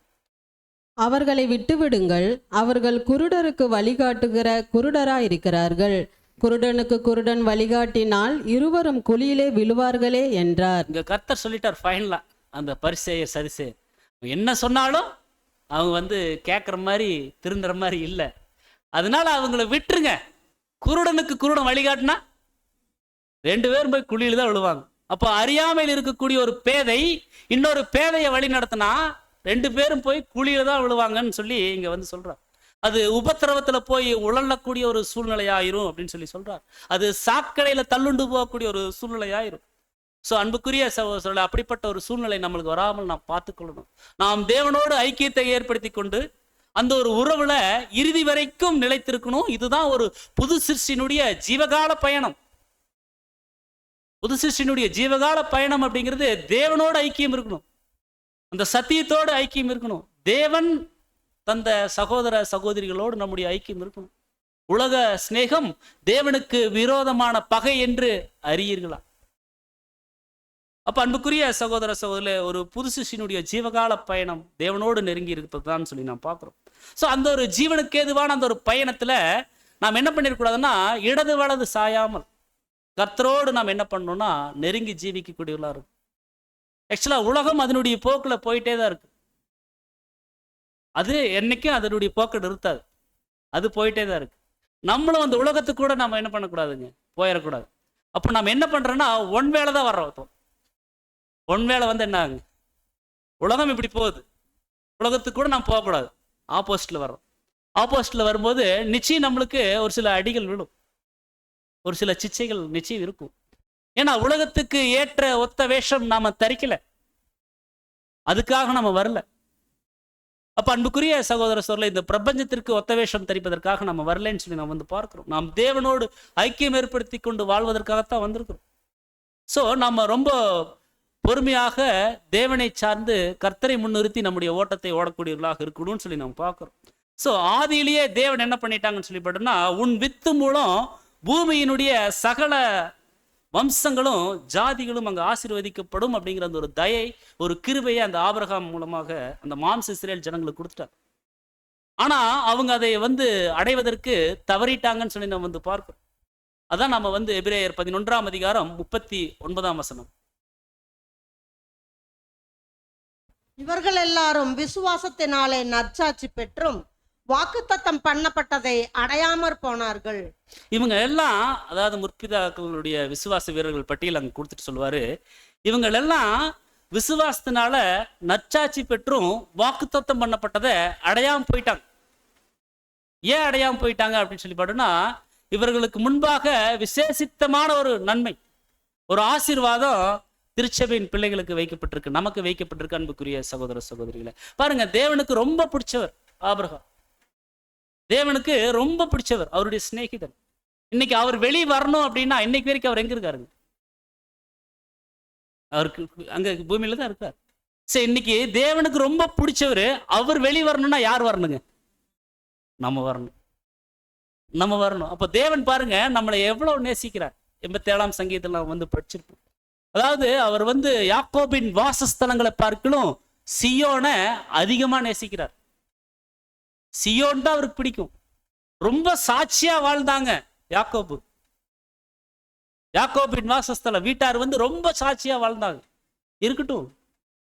ஆனா சியோன் எனக்கு ரொம்ப பிடிக்கும், அவங்கள விட எனக்கு இவங்க தான் பெஸ்ட். அப்படித்தான் தேவன் நம்மளை பார்க்கிறார் அன்புக்குரிய சகோதர சொல்ல. ஆனா நாம் தேவனை எந்த ஒரு கண்ணோட்டத்துல நம்ம அனுதினமும் நம்ம வந்து பார்க்கிறோம் அப்படிங்கிறத நம்ம யோசிக்கணும்.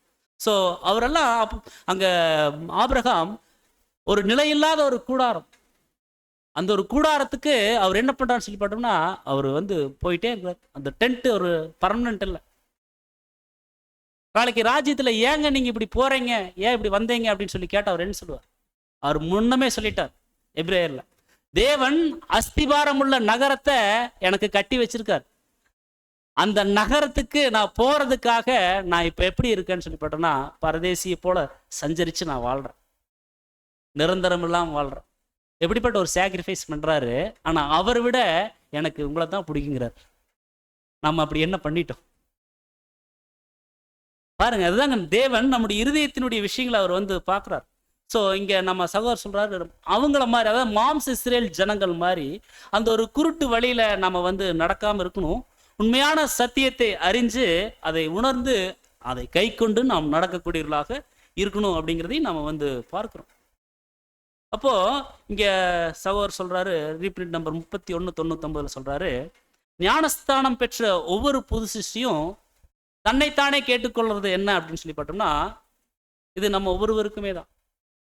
தெய்வீக சத்தியத்தை நான் தெளிவாகவும் ஜாக்கிரதையாகவும் படிச்சு புரிஞ்சிருக்கிறேன்னா, தெய்வீக சத்தியத்தை நான் தெளிவாகவும் ஜாக்கிரதையாகவும் படிச்சு புரிஞ்சிருக்கிறேன்னா, எவ்வளவு தூரம் நான் சத்திய போதனையில நான் பலன் பெற்று ஆவியின் பட்டயத்தை, எனக்கு வரக்கூடிய பிரச்சனைகள்ல நான் எவ்வளவு தூரம் அந்த ஒரு ஆவியின் பட்டயத்தை நான் பிரயோகிக்கிறேன், உபயோகிக்கிறேன். சரி, பதில் நம்ம தான் சொல்லணும். எவ்வளவு பேர் நம்ம பண்றோம்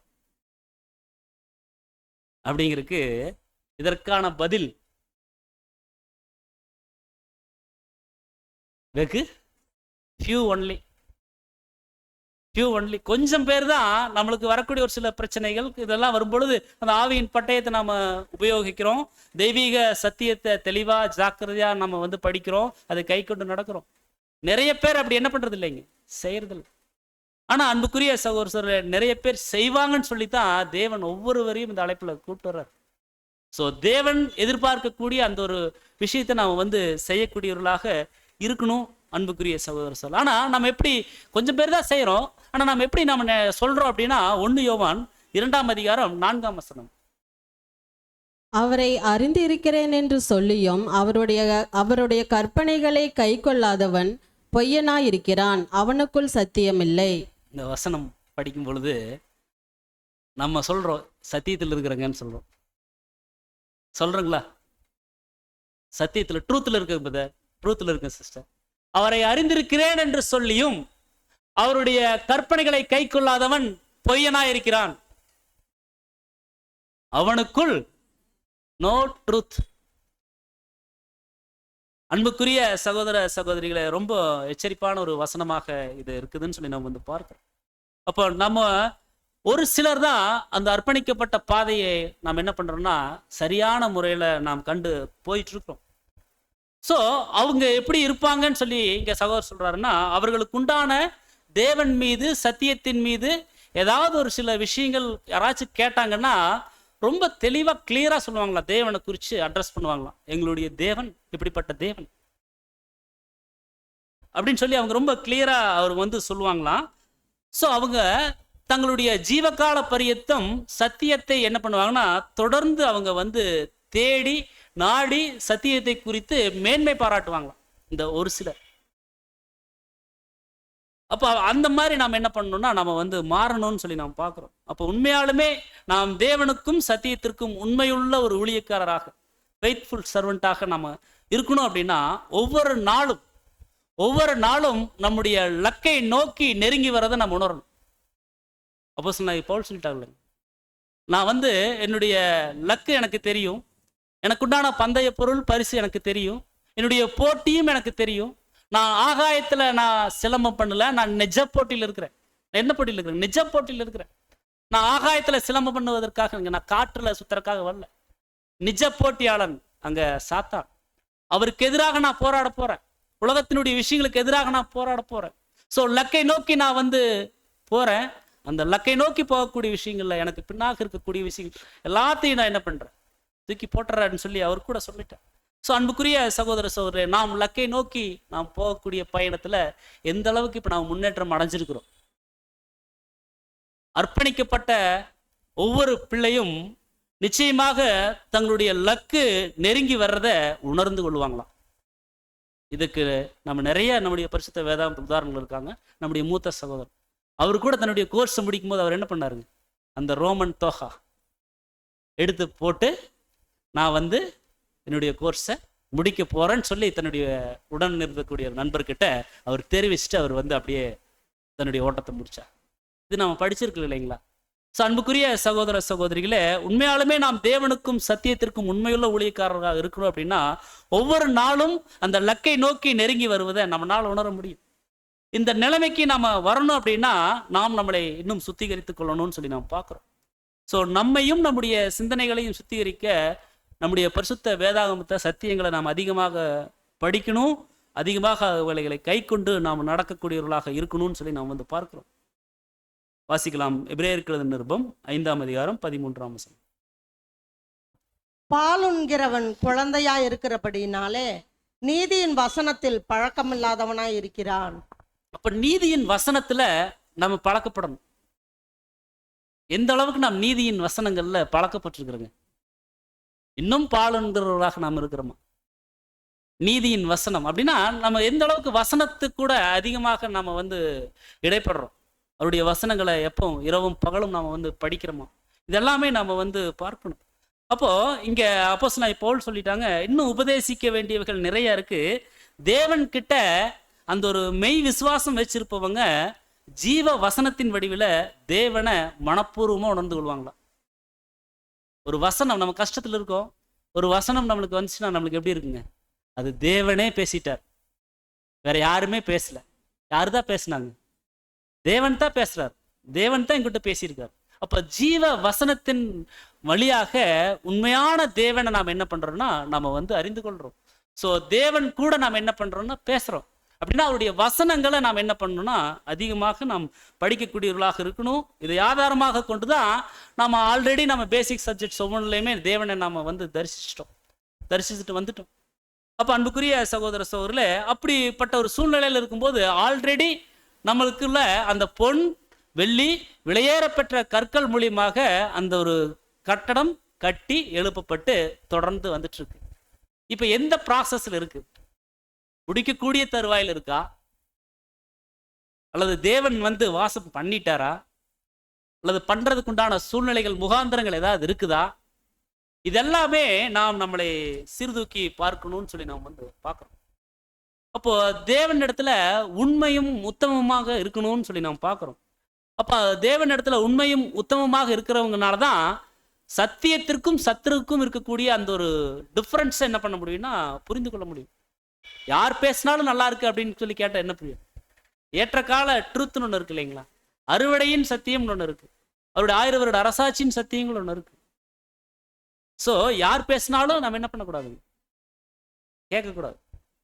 உண்மையான சத்தியத்தின் பிரகாரமாக எந்த சகோதரர் கொடுக்குறாங்க, இதெல்லாம் நாம் என்ன பண்ணணும்னா பார்க்கணும். ஏன்னா இன்னைக்கு கொடிய காலங்கள் தான் இன்னைக்கு நமக்கு போயிட்டு இருக்கு. இன்னைக்கு மீடியா அந்த அளவுக்கு டெவலப் ஆயிடுச்சு. ஸோ நாம் எதை விசுவாசிக்கிறோம், ஏன் விசுவாசிக்கணும் அப்படிங்கிறது நம்மளுக்குள்ள முதல்ல இருக்கணும். நம்ம எதை விசுவாசிக்கிறோம், ஏன் விசுவாசிக்கணும், எந்த மாதிரி சத்தியங்களை நம்ம கேட்குறோம், இதெல்லாமே நம்ம சீர்தூக்கி பார்க்கணும்னு சொல்லி நம்ம வந்து பார்க்கணும். வாசிக்கலாம் 1 கொரிந்தியர் 14:8. அந்தபடி எக்காலமும் விளங்காத சத்தமிட்டால் எவன் யுத்தத்திற்கு ஆயத்தம் பண்ணுவான்?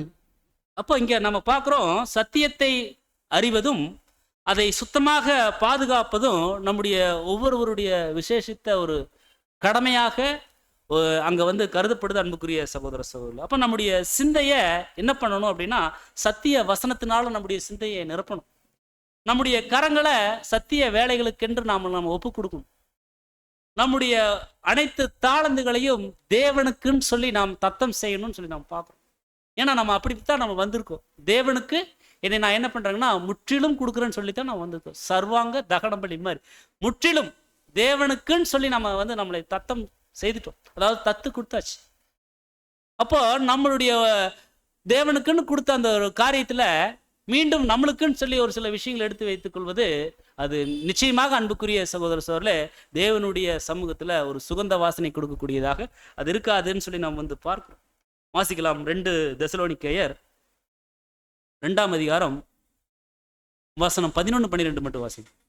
ஆகையால் சத்தியத்தை விசுவாசியாமல் அநீதியில் பிரியப்படுகிற யாவரும் ஆக்கினைக்குள்ளாக்கப்படும்படிக்கு அவர்கள் பொய்யை விசுவாசிக்கத்தக்கதாக கொடிய வஞ்சகத்தை தேவன் அவர்களுக்கு அனுப்புவார். அப்போ உண்மையான சத்தியத்தை பெற்றுக்கொண்டிருக்கக்கூடிய நாம் அந்த சத்தியத்தை குறித்து மேன்மை பாராட்டணும்.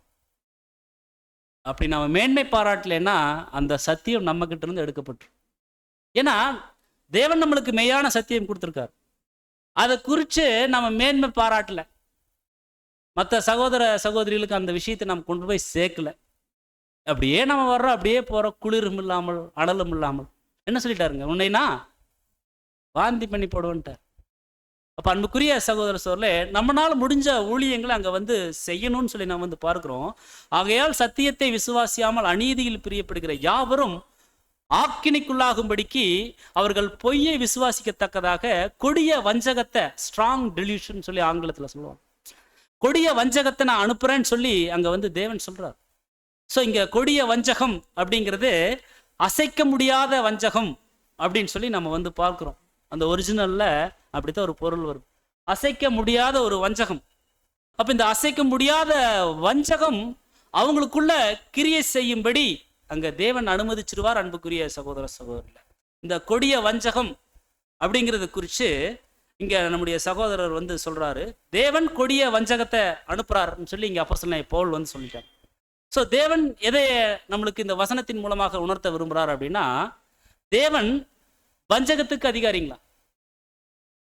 தேவன் வஞ்சகத்துக்கு அதிகாரியா?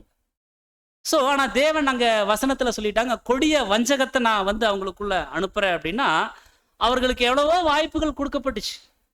அந்த வாய்ப்புகள் ஒவ்வொன்றையும் அவங்க என்ன பண்ணுறாங்கன்னா சரியாக பயன்படுத்தலை. சரியாக பயன்படுத்தாதனால அந்த வாய்ப்பு அவங்க கிட்ட இருந்து என்ன பண்ணுச்சுங்க,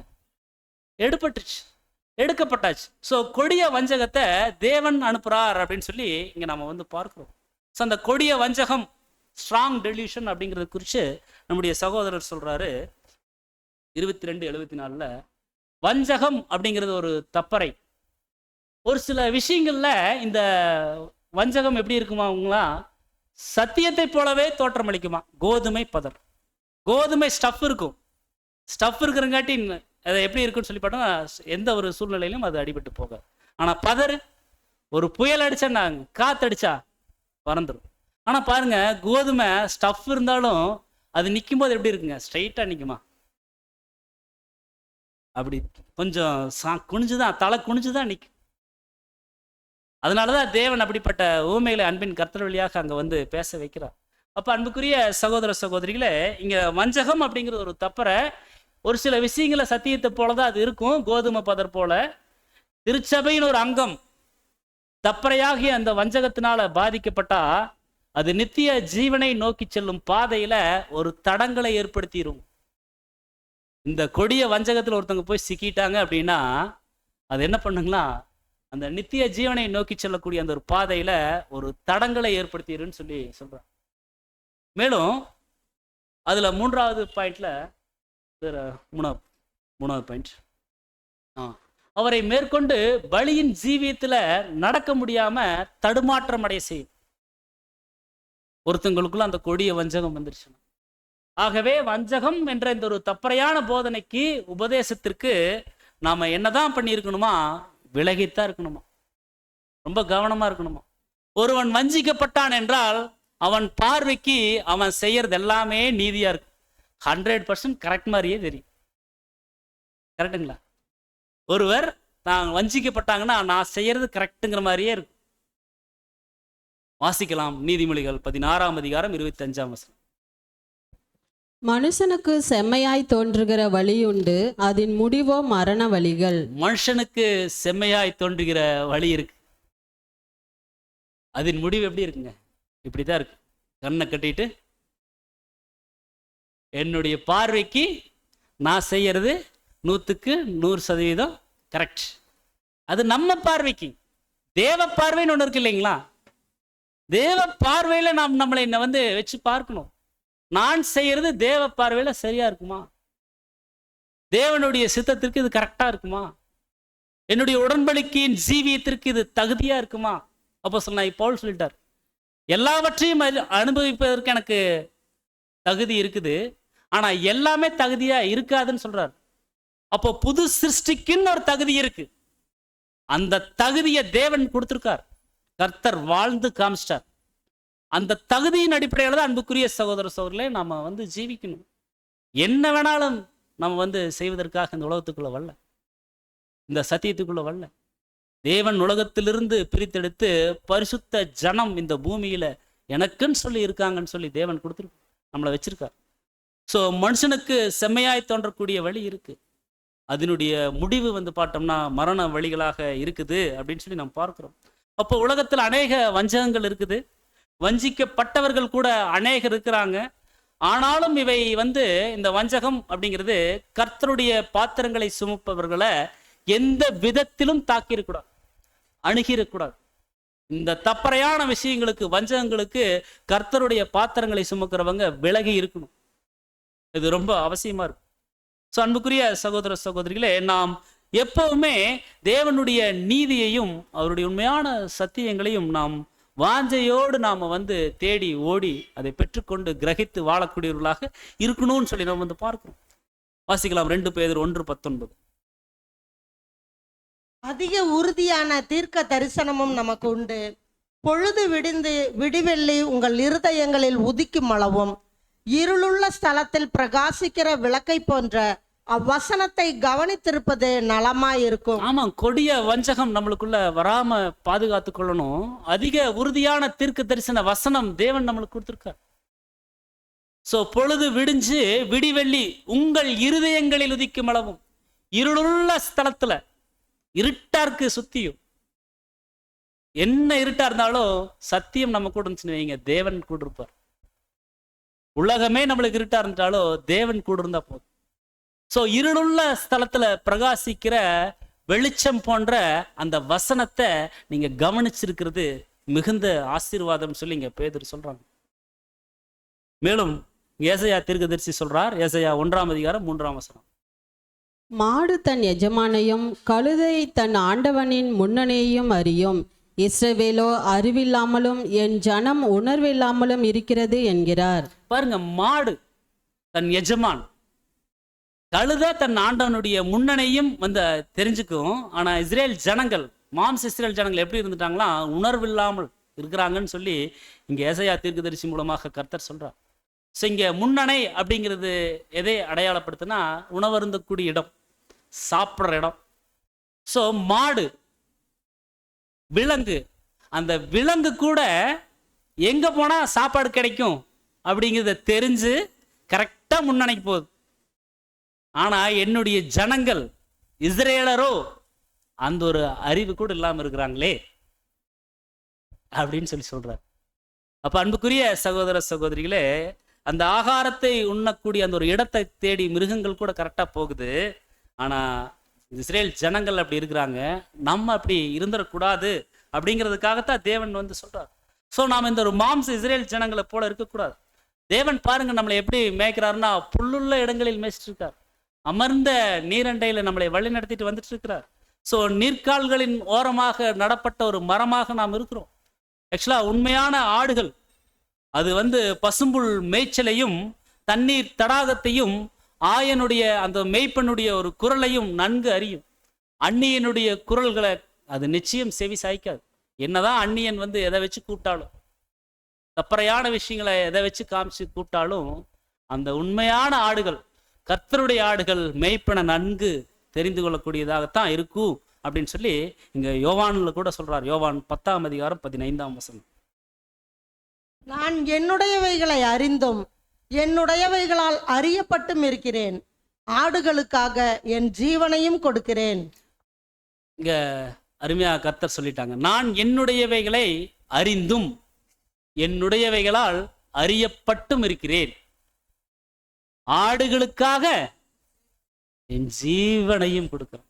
இப்படிப்பட்ட நல்ல மெய்ப்பன் இருக்கும் பொழுது கொடிதான விஷயங்கள், கொடிய வஞ்சகம், இதுக்கெல்லாம் நாம் என்ன பண்ணிடக்கூடாதுன்னு அன்புக்குரிய சகோதர சகோதரர்களே செவி சாய்த்தரக்கூடாது அப்படிங்கிறத நாம் இன்றைய தினத்தில் பார்க்கிறோம்.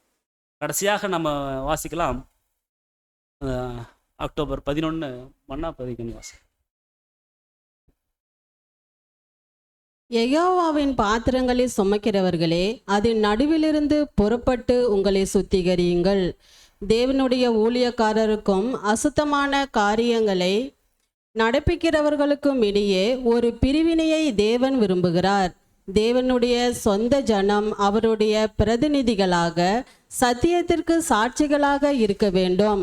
அசுத்தமுள்ளவர்களும் சாத்தானின் கிரியைகளை நடப்பிக்கிறவர்களும் நற்செய்தியை அறிவிக்க தேவன் விருப்பமுள்ளவர் அல்ல.